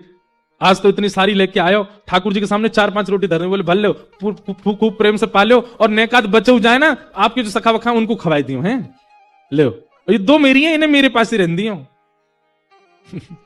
ठाकुर जी प्रेम से पान लगे। भोंदू धीरे से बोलो, जय जय, आज एक काम करेंगे। बोले कहा, हमारे गुरु जी को पता लग गई कि आप मुझको मिले हो, उनने मुझको आज्ञा दी है कि आप मेरे संग आश्रम चलो, आप चलेंगे ना?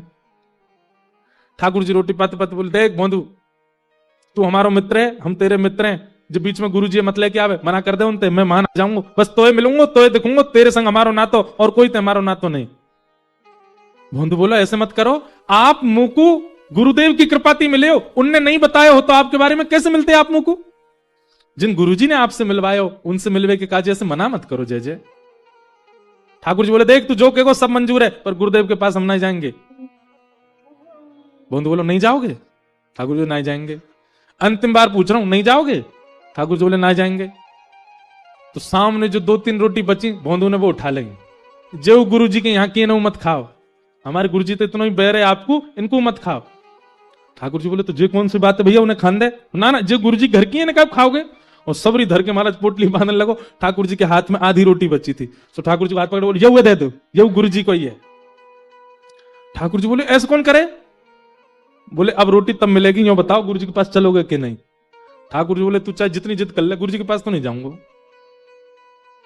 भोंदू बोलो, जीवन में पहली बार गुरुदेव ने मुझे आज्ञा दी और आप मना कर रहे हो? ठीक है जय जय, आज से एक बात और सुनो, जो मित्रता 4 दिन पहले आपने बनाई, मैं बात तोड़ रहा हूं आज, आपसे मेरा कोई संबंध नहीं। और सुनो, ये अपनी गैया ने लेके वहां पल्लंग को जाए करो, वहीं चराई करो, अगर ये यहां बाड़े में आ गई, इन्हें लेके आश्रम चलो जाऊंगा, तुम नहीं जाओगे तो गैया ने ले जाऊंगा, कल तो यहां मत आइयो, मेरो तुम्हारो कोई ना तो नहीं। और अपने सब पोटली वगैरह उठा के गैया ने इकट्ठी करके क्रोध में भर के भोंदू जान लगो। भोंदू जैसे जैसे ठाकुर जी से दूर जा रहा है, ठाकुर जी को मानो जैसे कोई त्रिलोकी ले जा रहा हो।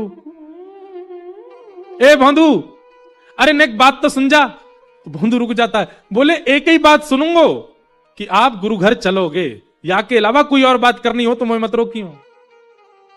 और भोंदू बढ़ता जा रहा है, ज्यों ज्यों भोंदू दूर जा रहा है, ठाकुर जी के नेत्रों से आंसू गिरते जा रहे हैं, भोंदू की याद आ रही है।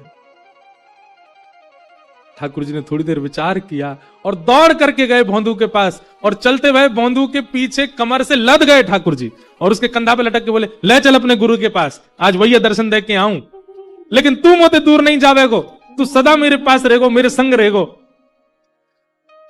भोंदू तो खुश है। ठाकुर जी ऐसे पीछे अपनी कमर पर लटका लिए और दोनों पांव ऐसे भोंदू ने अपने हाथ में धर लिए और ठाकुर जी को लेके जा। ठाकुर जी ऐसे लटक करके जा रहे हैं भोंदू के कंधा पे।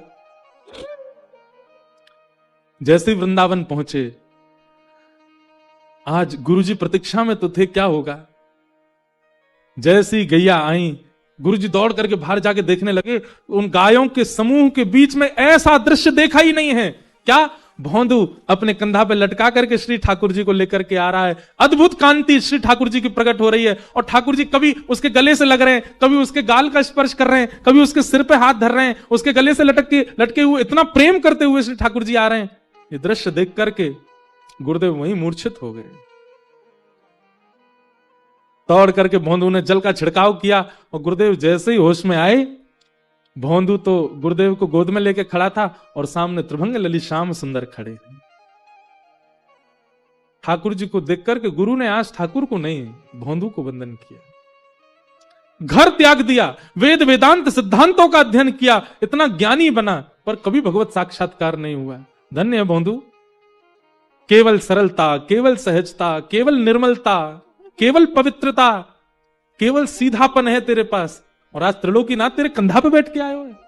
धन्य है भोंदू। ऐसा कहते ही ठाकुर जी ने दर्शन दिए, और ठाकुर जी बोले, देखिए अब आपको तो बहुत जीवों का कल्याण करना है, आप गुरु हैं, पर भोंदू को हम ले जा रहे हैं, अभी हमारे संग रहेगा। और ऐसा कहते ही ठाकुर जी ने भोंदू के गले में गलवैयां डाली, और देखते ही देखते गुरु के सामने से भोंदू को लेकर के ठाकुर जी वहां से अंतर ध्यान हो गए। भक्त वत्सल भगवान की, मातृशक्ति बालक जो भी यहाँ विराज रहे हैं, सबको जय श्री कृष्ण, जय सिया राम, जय श्रीमन नारायण, हर हर महादेव। आइए आज के कथा क्रम में प्रवेश करते हैं। कथा का अभिप्राय सुखमय जीवन जीने के लिए नहीं होता है। कथा का अभिप्राय, हमें ये कॉन्सेप्ट समझ नहीं आता। लोग मंदिर जाते हैं, मंदिर जाके महादेव हम पर कृपा बनाए रखना, सब सुखी रहे, हमारे घर में परिवार में सुख संपत्ति घर आवे, कष्ट मिटे तन का, ओम जय जगदीश हरे। महादेव कह रहे होते, बोले बेटा मैं भी महलों में रहता, शमशान में नहीं रहता, इतना ही सुख मेरे पास हो।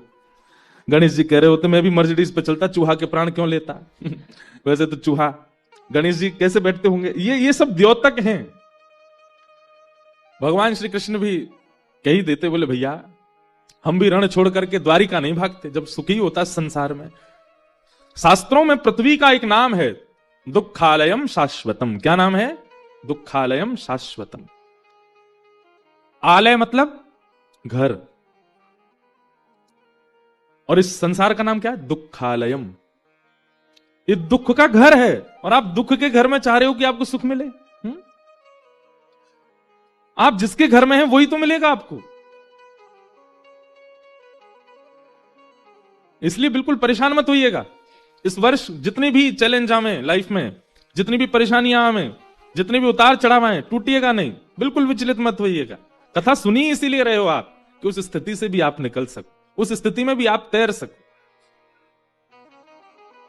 राम नाम, कृष्ण नाम, भागवत का ये जहाज है, इस पर चढ़ जाओ, कितनी भी गहरी नदी हो डूबोगे नहीं। अच्छा एक बात और, जब नदी की बात छिड़ी है, नदी का एक स्वरूप होता है। नदी में कभी भी डूब रहे हो, जो नहीं तैरना जानते वो भी सुनो। नदी में दो काम विशेष रूप से करने, एक तो मुंह नहीं खोलना है, दूसरा हाथ नहीं मारने हैं, अगर तैरना नहीं आता तो भी। ये दो ही डुबाते हैं, एक तो हाथों का पैरों का मारना और मुंह का खुल जाना। इसी से ही व्यक्ति मृत्यु को प्राप्त होता है नदी में अगर गिर जाए तो। संसार एक भयंकर गहरी नदी है। कथा सुन सुन करके तैरना सीख गए हो तो कोई दिक्कत नहीं, पर अभी नए नए श्रोता बने हो, अभी तैरना इतना अच्छा आता नहीं, तो प्रारंभ में दो काम करो। संकट रूपी जैसे ही गहराई आवे, मुंह मत खोलना और हाथ मत मारना, मौन हो जाना, मुख से मौन हो जाना और हाथ पांव से शांत हो जाना। नदी कभी डुबाती नहीं है। नदी में आप स्थिर हो जाओ, कभी नहीं डूब सकते। और फिर धीरे धीरे कथाएं सुन करके तैरना सीखो। जब तक तैरना ना आवे तब तक ये दो नियम पालन करो। एक तो मुख नहीं खोलना, जीवन में कितना भी संकट आए सबसे पहले जीव को बंद करो। आप जीव से जब विचलित होते हैं, मुख से बहुत बोलने लग जाते हैं, अति जल्पिक होने लग जाते हैं, आपके संकट और बढ़ते हैं। इसलिए मौन हो जाओ। और हाथ पैर मारना, मंत्री को फोन कर, विधायक को फोन कर, इसको फोन कर, इसको फोन कर, पड़ोसी से कहना तुम हमारी रक्षा करो, कभी किसी के पास जाना, हाथ पैर मत मारो, शांत हो जाओ। गहराई कितनी भी हो आप डूबेंगे नहीं, भले तैरना ना आता हो, स्थिर हो जाओगे।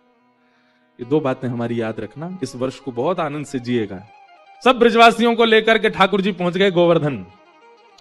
चार भुजा वारे गोवर्धन नाथ प्रकट है गए, लाव ब्रजवासियों भोग, लाव ब्रजवासियों भोग।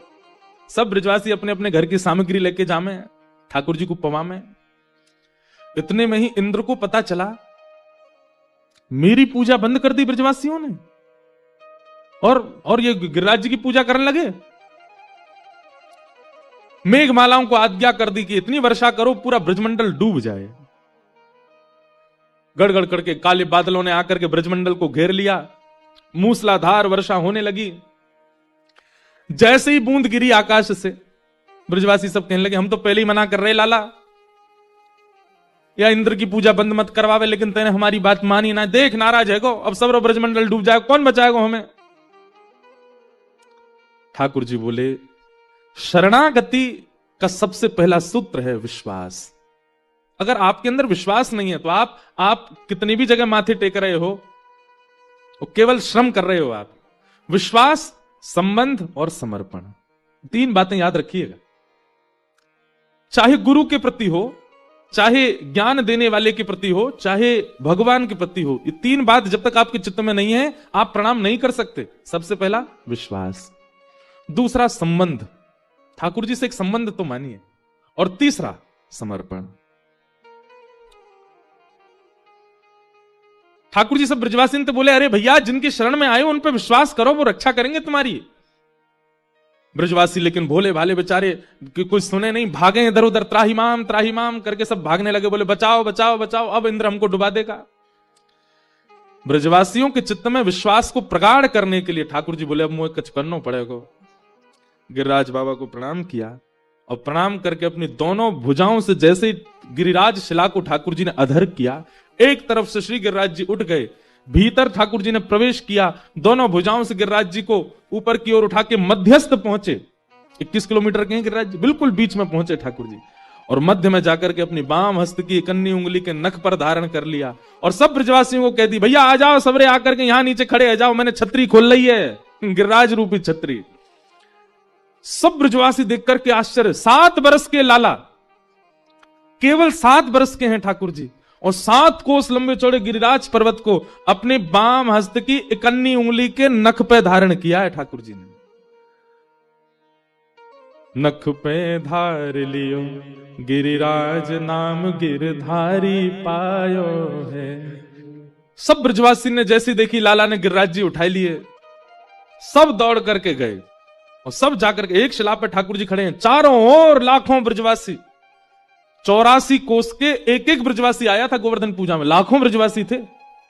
सब ब्रजवासी गिरिराज जी के नीचे आ गए और भैया अब बीच में ठाकुर जी खड़े हैं और तराजू की तरह गिरिराज जी कभी इतकू जामे कभी इतकू जामे, और जहां की तरफ गिरिराज जी झुके वहीं के सब ब्रजवासी अपनी अपनी छड़ी लेके और गिरिराज जी के नीचे लगामे, और जैसे गिरिराज जी ऊपर हिल लग जाएं तो दूसरी तरफ गिरे तो दूसरी तरफ के सब लगामे, ऐसे करके महाराज सब ब्रजवासी ने दूर दूर तक छड़ी लगा ली, बीच में ठाकुर जी खड़े, गिरिराज जी स्थिर रह गए।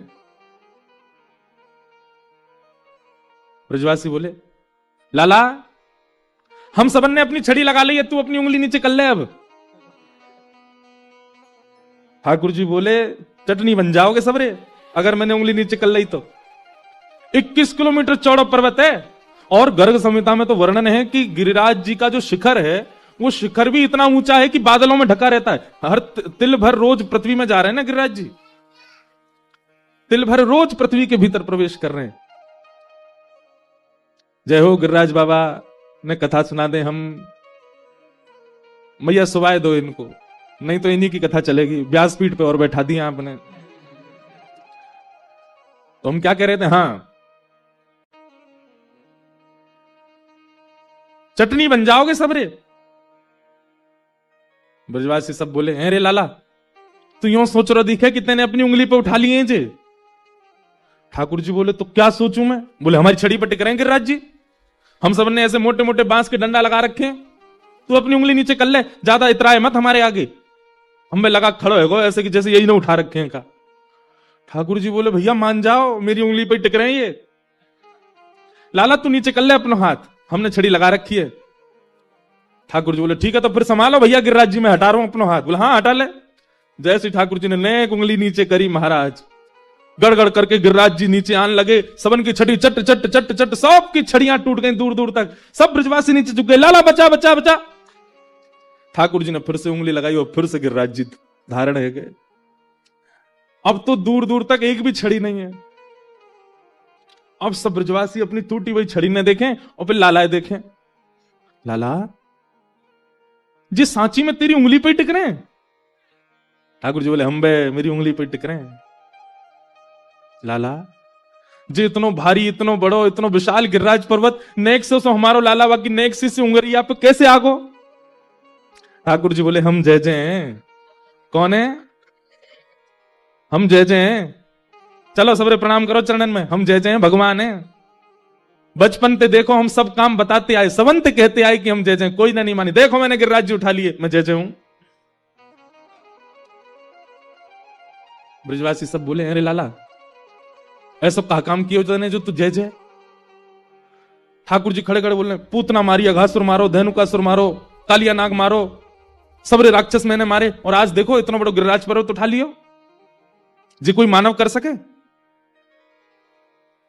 ब्रजवासी बोले, लाला बस बस बस बस, ज्यादा मत बोले, मारी तेने पूतना। लाला ये तेरो बल ना है कि तेने पूतना मारी। ठाकुर जी बोले, तो फिर कैसे मर गई वो। बोले, ये तो हमारे ब्रजमंडल को स्वभाव है कि यहां अगर बिना पुण्य किए व्यक्ति आवेगो, बिना पुण्य यदि किए आवेगो तो ब्रज के प्रभाव से धीमे धीमे धीमे मृत्यु को प्राप्त हो जाएगो। यहां आवे के काजे बहुत पुण्य होने चाहिए। राक्षसन ने पुण्य किए नहीं और ब्रजमंडल में घुस जाएं, और जैसे ही घुसे तो नेकाज उनके जो पुण्य वो कम होने लगे, और जैसे ही उनके सबरे पुण्य खत्म हो में वही समय वो तेरे पास आ जाएं, वहां समय उनकी मृत्यु होनी हो। जैसे ही मरे मरे मरा, इनमें हाथ मार के होके मैंने मारे। ठाकुर जी बोले, इतना दिमाग या बात में लगा रहे हो, कि उनके पुण्य नहीं है, और यूं नहीं मानोगे सीधे सीधे कि मैं भगवान हूं। ब्रजवासी बोले लाला तू जो कहेगो सब मानने को तैयार है, पर जे ना मानेंगे कि तू भगवान है। ओ यशोदा मैया, यशोदा मैया आई, भैया ये तेरो लाला गैया चरावे जावे, हाँ मही कोई बाबा ते टोना टोटका सीखे आयो है पर्वत उठावे को। ये सब बातें कहने से क्या समझ में आया कि ठाकुर जी चाहे चतुर्भुज रूप धारण कर लें, ब्रजवासी तब भी नहीं मानेंगे कि हे भगवान। क्यों? प्रेम, प्रेम की वो अवस्था। ब्रजवासियों को ये घबराहट होती है कि अगर हमने कह दी कि लाला भगवान है, तो भगवान तो सबको होवे, और जो सबको है वो हमारो कैसे रहेगा। इसलिए ब्रजवासी इस बात को अस्वीकार करते हैं कि ठाकुर जी भगवान है। नहीं, लाला तो केवल हमारो है, भगवान होगा तो सबको है जाएगा। इसलिए कोई ब्रजवासी मानता नहीं कि ठाकुर जी परमात्मा। नहीं तो आप सत्य, मैं कभी कभी ना बहुत सोचता हूं कि बहुत अच्छा हुआ कि गिरिराज लीला में मैं और आप नहीं थे, क्योंकि हम लोग बुद्धि से सोचते हैं, हम लोग बहुत चतुर हैं, हम लोग चतुराई से विचार करते हैं, हम लोगों में प्रेम नहीं है, हम लोग कभी स्वीकार नहीं करते, हम तो मान ही लेते कि ये परमात्मा है। पर ब्रजवासी ने नहीं माना।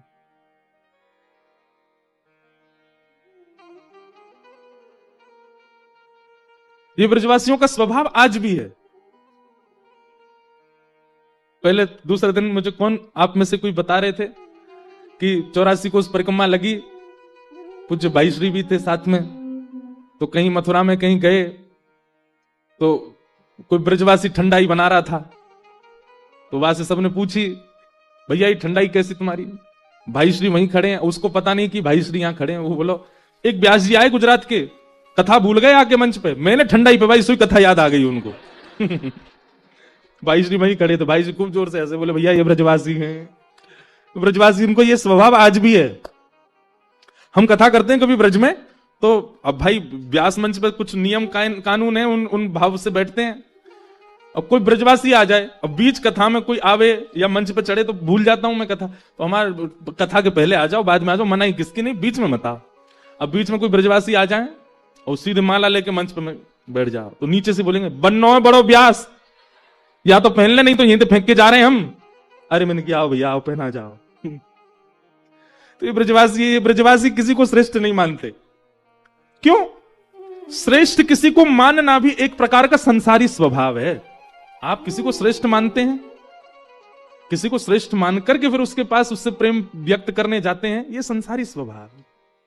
पर आप किसी को श्रेष्ठ नहीं मानते, सबको सम मानते हैं। ये एक प्रकार का भक्ति स्वभाव भी है, प्रेम स्वभाव भी है। इसलिए हमारे ब्रजवासी कई बार कईयों को भाते नहीं। अरे बड़े महाराज अल्हड़पने से बोलते हैं, ऐसा बोलते हैं। पर आप ये भी तो सोचो, जब उन्होंने भगवान नहीं छोड़े तो हमको कैसे छोड़ेंगे। जिन ब्रजवासियों ने ठाकुर जी नहीं छोड़े वो आपको छोड़ेंगे। ठाकुर जी गिरिराज जी धारण करके खड़े हैं, 21 किलोमीटर चौड़े गिरिराज जी, और यहां पे अभी यही डिस्कशन चल रहा है कि लाला ने गिरिराज जी उठाए कैसे। परमात्मा तो नहीं है ये। मधुमंगल सीधामा बोले हमारे मुंह पे लगी कड़ी चाट जाए, ये भगवान है। मैया 3-3 दिना तक नहावे ना है, 3-3 दिना तक केवल मुंह पहुंच के डोले, जो भगवान है। गोपी बोली हमारे घर से मक्खन चुरा के खा जाए, जो भगवान है। ये परमात्मा के लक्षण है। और आज गिरिराज धारण करके कह रहो कि हम जय जय। ठाकुर जी के नेत्र सजल हो गए कि व्यक्ति अपना प्रभाव प्रकट करता है तो सामने वाला उसके प्रभाव से आसक्त होकर उसके चरणों में गिरने तक तैयार हो जाता है। पर मैं यहां कितने प्रभाव प्रकट कर चुका हूं, ये ब्रजवासी मानते ही नहीं है कि मैं परमात्मा।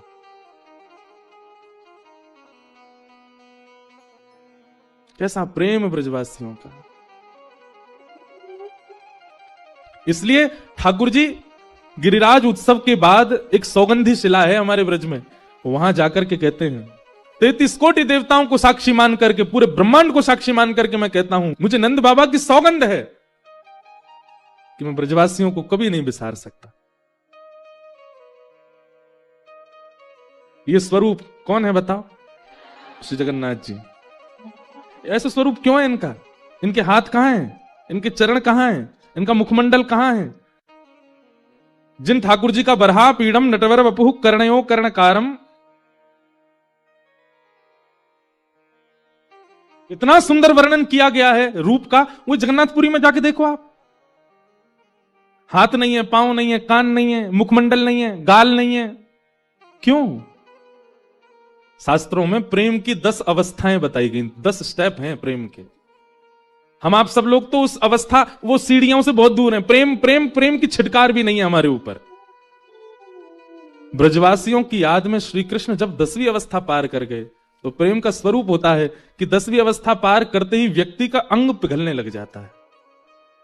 सबको कथा पता है, रोहिणी मैया द्वारिका में कथा सुना रही थी, ब्रज की लीला। सारी पत्नियां बैठ करके सुन रही थी भगवान की, और सुनते सुनते सुनते सुनते तभी द्वारिकाधीश सुभद्रा जी और बलभद्र आकर के द्वार पर विराज गए और बैठ करके सुनने लगे। ब्रज की कथा सुनते ही ठाकुर जी की भुजाएं खड़ी हो गई और नेत्रबंद करके ठाकुर जी बार बार अपने हृदय को पकड़ के कहने लगे, अरे कोई ब्रजवासियों को ले आओ, मेरे हृदय से लगा दो, मोए ब्रजवासियों की बहुत याद आ रही है, कोई ब्रज के जन्म को लाके मेरे हृदय से लगा दो। और इसी विरह में 10वीं अवस्था प्रेम की पार हुई। ठाकुर जी का मुख पिघलने लगा, ठाकुर जी के हाथ पिघलने लगे, ठाकुर जी का श्रीअंग पिघलने लगा। तभी नारद जी को चिंता हुई, नारद जी दौड़ करके गए और रोहिणी मैया से जाके व्यास मंच पे बैठ के कथा सुना रही रोहिणी मैया नेत्र बंद करके। तभी कहा, मैया अभी कथा विश्राम करो, नहीं तो ठाकुर जी नदी बहन करके बहने लग जाएंगे। रोहिणी मैया ने कथा विश्राम करी और उस समय ठाकुर जी का बहुत करीब करीब 70% जो श्री अंग था वो पिघल चुका था। और वहीं कथा विश्राम होगी तो वहीं रूप ऐसे ही रह गया ठाकुर जी का। नारद जी ने जाकर के प्रणाम किया, बोले भगवान अब कैसे सृष्टि का आगे संचार होगा, आप तो ऐसे बन गए।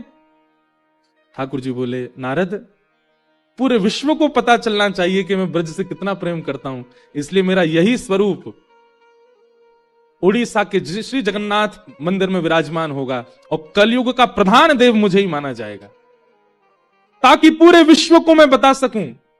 बाकी सारे मंदिरों के जो ठाकुर हैं वो स्थिर रहेंगे, पर मेरा स्वरूप अस्थिर होगा। यदि कोई मंदिर में आके दर्शन नहीं करेगा तो मैं रथ पर बैठ करके पूरे विश्व को दिखाऊंगा कि देखो ये मेरे ब्रजवासियों के प्रेम का स्वरूप है। ब्रजवासियों के प्रेम में ठाकुर जी प्रेम विगलित हो गए। ऐसा प्रेम ठाकुर जी करते हैं ब्रजवासियों से। ब्रजवासी मान नहीं रहे कि लाला परमात्मा है, और अब इनको यह भय नहीं है कि गिरिराज जी नीचे आ गए तो मर जाएंगे। अब यूं ही कह रहे हैं, बोले लाला तू सांच ही बता, तेने उठाए कैसे? मधुमंगल श्रीदामा बोले हम भी उठाएंगे फिर। ठाकुर जी बोले सुनो, हमारे ब्रज में गाते हैं, कछु माखन को बल बढ़ो, कछु गोपन करी सहाय, श्री राधे जू की कृपा सो मैंने गिरिवर लियो उठा। अरे भैया तुम सबरे सांची कह रहे हो, मैं जय जय ना हूं, मैं परमात्मा ना हूं, मैं भगवान ना हूं भैया। मैं तो अपनी यशोदा मैया को लाला हूं, मैं तो नंद बाबा को लाला हूं, मैं बलभद्र को छोटा भैया हूं, मैं तो मधुमंगल को सखा हूं, मैं कोई भगवान थोड़ी हूं। वो लाला वो तो हमें पता है, पर उठाए कैसे? ठाकुर जी बोले कछु माखन को बल बढ़ो, आप सबन के घर ते मैंने मक्खन चुरा चुरा के खायो भैया, वही मक्खन ते मुंह में बल आयो, पहली बात। मधुमंगल श्रीराम बोले लाला मक्खन तो हमने भी चुराया तेरे संग, हम ते तो ये 5 किलो कोई ना उठ रहो। ठाकुर जी बोले दूसरी बात है ना, बोले कहा कछु गोपन करी सहाय, आप सब गोप ग्वालन ने मेरी बड़ी सहायता करी। ग्वाला बोले हमने क्या सहायता करी? बोले भैया जब गिरिराज बाबा प्रकट भये तो आप सबन को लगी जे लाला ही 4 भुजा वालों बन के प्रकट है का? बोले हम बे लाला ऐसी लगी। और वह समय आप सब गिरिराज जी को देख रहे और फिर मोए देख रहे, फिर गिरिराज जी देख रहे, फिर मोए देख रहे, तो वह समय आपकी दृष्टि से जो भाव रूपी बल होका हो वो मुंह में आ गए हो। इतने लाखों ब्रजवासी ने एक टक मेरी ओर देखो तो आप सबन की शक्ति निकल के मुंह में आ गई, और लाखों ब्रजवासी की शक्ति जैसी मेरे भीतर आई मैंने गिरिराज जी उठा लिए। आप सबन ने मुंह को टकटकी लगाए के देखो, या हमारे आप सबन की शक्ति से ही मैंने गिरिराज जी उठाए हैं। आजकल का व्यक्ति होता तो इस बात को कभी नहीं मानता, ये हो ही नहीं सकता, देखने से शक्ति आती है। पर ब्रजवासी क्या बोले, अच्छा तो हमारे देखवे तो तुम्हें शक्ति आ गई? बोले हाँ, तभी तो हम कहें आजकल कमजोरी कैसे आ रही है भीतर। नेक चले सांस भूल जाए हमारी, नेक कछु काम करें थकान है जाए हमें, अब तो चली कि हमारी शक्ति चुरा ली है लाला ने। और आपस में सबरे कहें अरे भैया अब भेद खुल गए हो, तभी तो हम कह रहे हैं कि आजकल हम लोग इतने थके काहे को लग गए। ये लाला ने हमारी शक्ति निकाल ली है भीतर से, और हम सबन की शक्ति यहां में आ गई, तभी गिरिराज जी उठाए। हाँ भैया लाला, आप तो मान गए हम तेरी बात, सही में हमारी शक्ति तो उठाए हैं। वो ब्रजवासी खा बोले, अरे भैया लाला तू खड़ो रे, खोलो रे भैया 56 भोग खोलो। और 56 भोग खोल करके सबरे पान लगे। नंद बाबा आके बोले, तुम्हें शर्म ना आ रही? नेक्स्ट सो लाला गिरिराज जी खोल कर तुम यहां भोजन कर रहे हो? ब्रजवासी बोले, बाबा लाला ने कहा कि अभी हम सबन की शक्ति है यहां में, हम पामेंगे, हमारे अंदर शक्ति बनेगी, हम फिर लालाए देख लेंगे, तो हमारी शक्ति तो उठावे को। ठाकुर जी खड़े खड़े गिरिराज जी धारण करके इतने प्रसन्न हो रहे हैं ब्रजवासियों के इस भाव से। तभी एक ब्रजवासी बोले, लाला तेने अपनी बात में एक बात और कही, श्री राधे जू की कृपा से मैंने गिरिवर लियो उठाए। किशोरी जी ने ऐसी कहा कृपा करी। गर्गाचार्य जी ने जब नामकरण किया था ना ठाकुर जी का, तो नामकरण करते समय श्री यशोदा मैया से कह के गए, मैया नारायण समो गुणई, आपको जो ये लाला है ना, या में नारायण जैसे गुण हैं। अगर आपको लाला कोई अद्भुत क्रिया करे तो कभी आप पे संशय मत करियो। कभी आपको लाला कोई ऐसी लीला करे जो एक मानव ना कर सके, तो आप यहां पे संदेह मत करियो, आपको लाला में नारायण जैसे गुण हैं। तब यशोदा मैया ने गर्गाचार्य जी से कही, बोले अगर मेरे लाला ने कोई ऐसी लीला करी, मैं तो मैया हूं और मोह घबराहट भाई, मोह कहीं और लगी कि मेरे लाला पे कोई संकट नहीं आया, तो मोह कहा करना चाहिए। समझ रहे हैं बात को? तो गर्गाचार्य जी बोले, मैया आपके लाला की जो जन्म कुंडली है ना, ठीक ऐसी ही जन्म कुंडली एक और की है आपके ब्रज में। कौन की? वृषभानुनंदिनी किशोरी जी की, श्री राधा रानी की।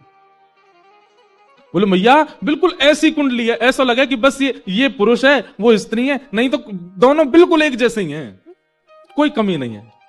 तो वहां से मैया मुझको यूं लगे कि ये ब्रह्म ही दो रूप में आयो है। जैसे ही गर्गाचार्य जी ने बोली ब्रह्म दो रूप में आयो है, मैया ने गोद में बैठे लाला को कान पकड़ो और कान पकड़ के दबा के बोली, गर्गाचार्य जी दोबारा बोलियो जी कौन है? मैया ब्रह्म दो रूप में। मैया ने और जोर से मोड़ो बोले ब्रह्म होता तो मुझ कान मोड़न दे। तो बाबा ये उल्टी बात मत करे करो, ये ब्रह्म ब्रह्म कोई ना ही मेरो लाला है, और ब्रह्म होगा तो कोई और को होगा, और ये सदा मेरो ही रहेगा। ये बात मत कह करो कि ये ब्रह्म है, ये परमात्मा है, नारायण समान गुण। आप तो केवल युक्ति बताओ, कभी मेरे लाला की शक्ति छीन भाई तो कहा करूं। ठाकुर जी गर्गाचार्य जी तो कह रहे अब मत बोले, और बोले को मोड़ देगी मैया कान है। गर्गाचार्य जी बोले मैया आपके लाला की जो आधी शक्ति है ना, जो इनकी आह्लादनी शक्ति है, वो वृषभानु जी की लाली है राधा रानी। जब भी कोई विशिष्ट क्रिया करे और आपको भय लगे कि कहीं मेरे लाला पे संकट नहीं आ जाए, आप वृषभानु नंदिनी किशोरी जी को या के बगल में या के आगे या के पीछे कहीं खड़ो कर दियो, बस वहां के आते ही या लाला की शक्ति और तीव्र रह जाएगी। तो कहते हैं जैसे ही ठाकुर जी ने गिरिराज जी उठाए, गिरिराज धारण करते ही यशोदा मैया तुरंत ये बात याद आई। बोले गर्गाचार्य जी बता के गए लाला कोई अद्भुत क्रिया करे तो वृषभानु नंदिनी को ले आइयो। यशोदा मैया दौड़ी दौड़ी वृषभानु जी के पास गई, और वृषभानु जी तो जाके बोले आपकी लाली कहां है? बोले मैया मैं हूं, ढूंढी रहूं, मिल ही नहीं रही, कहां चली गई है? ढूंढते ढूंढते यशोदा मैया जब आई तो ठाकुर जी जिस शिला पर खड़े थे उसी शिला के पीछे जाके जब देखा, आहा, पद्मासन में किशोरी जी बैठी हैं, बिल्कुल छुपी हुई, किसी को दिख नहीं रही हैं, और पद्मासन में नेत्र बंद करके नहीं, नेत्र खोल करके बैठी हैं, और अपने नेत्रों से ही, कोमल नेत्रों से गिरिराज जी को एक टक देख रही हैं। एक अद्भुत सी एक कांति नेत्रों से प्रकट हो रही है, और श्री गिरिराज जी किशोरी जी के नेत्रों से प्रकट होने वाली कांति पर ही टिके हुए हैं। पहले ही किशोरी जी वहां विद्यमान है। इस बात का क्या मतलब है? ठाकुर श्री कृष्ण जितनी भी लीला कर रहे हैं, उन लीलाओं में गुप्त रूप से किशोरी जी कहीं ना कहीं विराजमान है, उन्हीं के द्वारा ही लीला संचालित हो रही है। दिख क्या रहा है? ठाकुर जी कर रहे हैं। कठपुतली नाचती है, गिरती है, ऊधम करती है, पर उस कठपुतली के जो धागे हैं वो पीछे पर्दे के बैठे हुए एक व्यक्ति के हाथ से बंधे हैं। ठीक वैसे ही हमारी श्यामा जो असली गिरवरधारी तो किशोरी जी हैं, असली गिरवरधारी तो हमारी लाडली जी हैं। लाला तो केवल नाटक करे, उंगली लगा खड़े हो गए, मैंने उठाए, पर शक्ति तो श्री किशोरी जी है, श्री लाडली जी ने धारण की। एक कथा, एक कथा शायद मैंने एक दिन सुनाई थी कि श्रीनाथ जी नीचे नजर करके क्यों खड़े। एक गिरिराज धारण की लीला है, ठाकुर जी गिरिराज जी उठा रहे हैं। अब यहां जयदेव महाप्रभु कहते हैं, तो बहुत सुंदर बात, ये सब निकुंज की बातें। जयदेव महाप्रभु कहते हैं, बोले भगवान मुझे आपकी एक लीला समझ में नहीं आई। भगवान बोले कौन सी? आपने गिरिराज जी धारण किए। बोले हाँ। इतना विशाल पर्वत 7 वर्ष का बालक अपनी उंगली पर धारण करता, उंगली के नख पे धारण करता है, और देवताओं के राजा इंद्र को यह पता ही नहीं चला कि आप परमात्मा हो। ऐसा हो नहीं सकता। 7 दिन 7 रात्रि तक वर्षा होती रही। इंद्र सो गया था क्या? इंद्र को पता नहीं चला कि आप परमात्मा हो? ये कोई सामान्य बालक नहीं कर सकता, ये कोई साधारण व्यक्ति की क्रिया नहीं है। जगन्नाथ भगवान बोले पता ही नहीं चला होगा। जयदेव महाप्रभु बोले नहीं नहीं नहीं, इसमें मुझे एक दूसरी लीला दिखाई दे रही है ठाकुर जी। भगवान बोले कौन सी? बोले मुझे ऐसा लगता है कि इंद्र को तो 7 क्षणों में ही पता चल गया था कि आप परमात्मा हो। इंद्र को तो 7 क्षणों में ही अवगत हो गया था कि आप परब्रह्म हो। तो फिर 7 दिन 7 रात्रि तक वर्षा होने का कारण क्या था? बोले लाखों ब्रजवासी खड़े थे, और आप जहां खड़े हैं बिल्कुल आपके सन्मुख सामने ही किशोरी जी खड़ी थी। आपने जैसी गिरिराज जी धारण करके किशोरी जी को देखा, चारों ओर नजर घुमा के जैसे आपने सामने किशोरी जी को देखा, किशोरी जी को देख करके आपके मन में भाव आया, और दिना तो किशोरी जी चलती फिरती दिखें, और दिना तो किशोरी जी को कभी ये अंग दिख जाए, कभी ये अंग दिख जाए, बड़ी मशक्कत करनी पड़े तब जाके इनके दर्शन हो में। ये बढ़िया योजना बनी है। चारों तरफ ब्रजवासी खड़े हैं, घिच-पिच के खड़े हैं, और किशोरी जी बिल्कुल सामने खड़ी हैं। इनको देखवे को यहां से बढ़िया अवसर नहीं मिलेगा। बोले 7 क्षण बाद आपने इंद्र को आज्ञा की। बोले सुन, जब तक तेरे भंडार पूरे नहीं हो जाए वर्षा कर तो रही हो। क्यों? श्रीमुख चंद्र चकोर जय जय देव। आप किशोरी जी को देखना चाहते थे, दर्शन करना चाहते थे, इसलिए आपने इंद्र को आज्ञा की वर्षा कर तो रहे। नहीं तो 7 दिन 7 रात्रि मूसलाधार बारिश। इंद्र को देवता की पदवी पर आपने ऐसे नहीं बैठा दिया। इतना कम बुद्धि वाला नहीं है इंद्र, वो देवता है। मानवों को जिस बात को जानने में सालों लगते हैं, देवताओं को क्षण में समझ में आ जाता है, इसीलिए तो वो देवता है। उसको ये नहीं पता चला कि आप परमात्मा हो, उसको पता तो चल गया था, लेकिन आपने आज्ञा करी। बोले वर्षा करता रहे, श्री जी दिख रही है सामने, उनके दर्शन करता रहूंगा मैं तो। और जयदेव महाप्रभु कहते हैं, बोले भगवान 7 दिन 7 रात्रि इतने दिन वर्षा होनी निश्चित नहीं। मतलब अब इसमें एक प्रश्न उठता है, क्या ठाकुर जी किशोरी जी को केवल 7 दिन ही देखना चाहिए? 7 दिन में मन भर गया ठाकुर जी का? नहीं, ठाकुर जी तो अनवरत देखना चाहते थे, पर इंद्र के पास वर्षा का जल जितना था सब खत्म हो चुका था। इंद्र बोलो मुंह पे इतनी भंडार है प्रभु, और कहां बरसाऊं? 7 दिन बाद जब वर्षा बंद हुई, ठाकुर जी बोले हे तेन कब बंद करी? ठाकुर जी सब समुद्र को जल बहा दियो मैंने, और कहा बहाऊं? तब जाके 7 दिन में वर्षा बंद हुई। नहीं तो आपकी तो इच्छा ये थी 7 कल्पों तक मैं यूं ही खड़ा रहूं और श्री जी को देखता रहूं।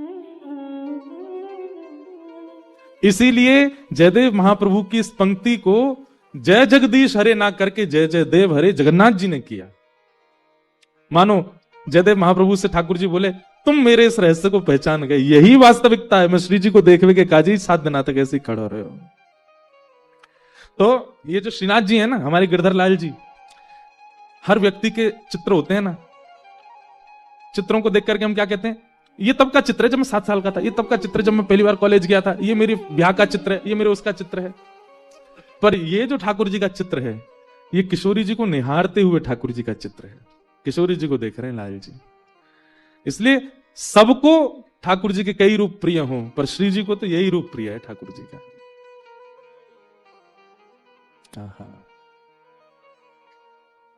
ऐसे हमारे किशोरी जी, जिनकी कृपा से श्री ठाकुर जी ने गिरिराज जी को धारण किए।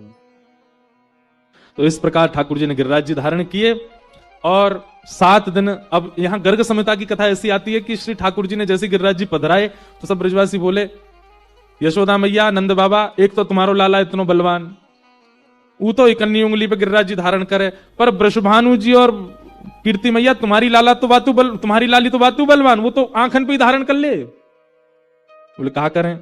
बोले इन दोनों को ब्याह कर दो। तब गर्ग संहिता में, ब्रह्म वैवर्त पुराण में, हमारे ब्रज के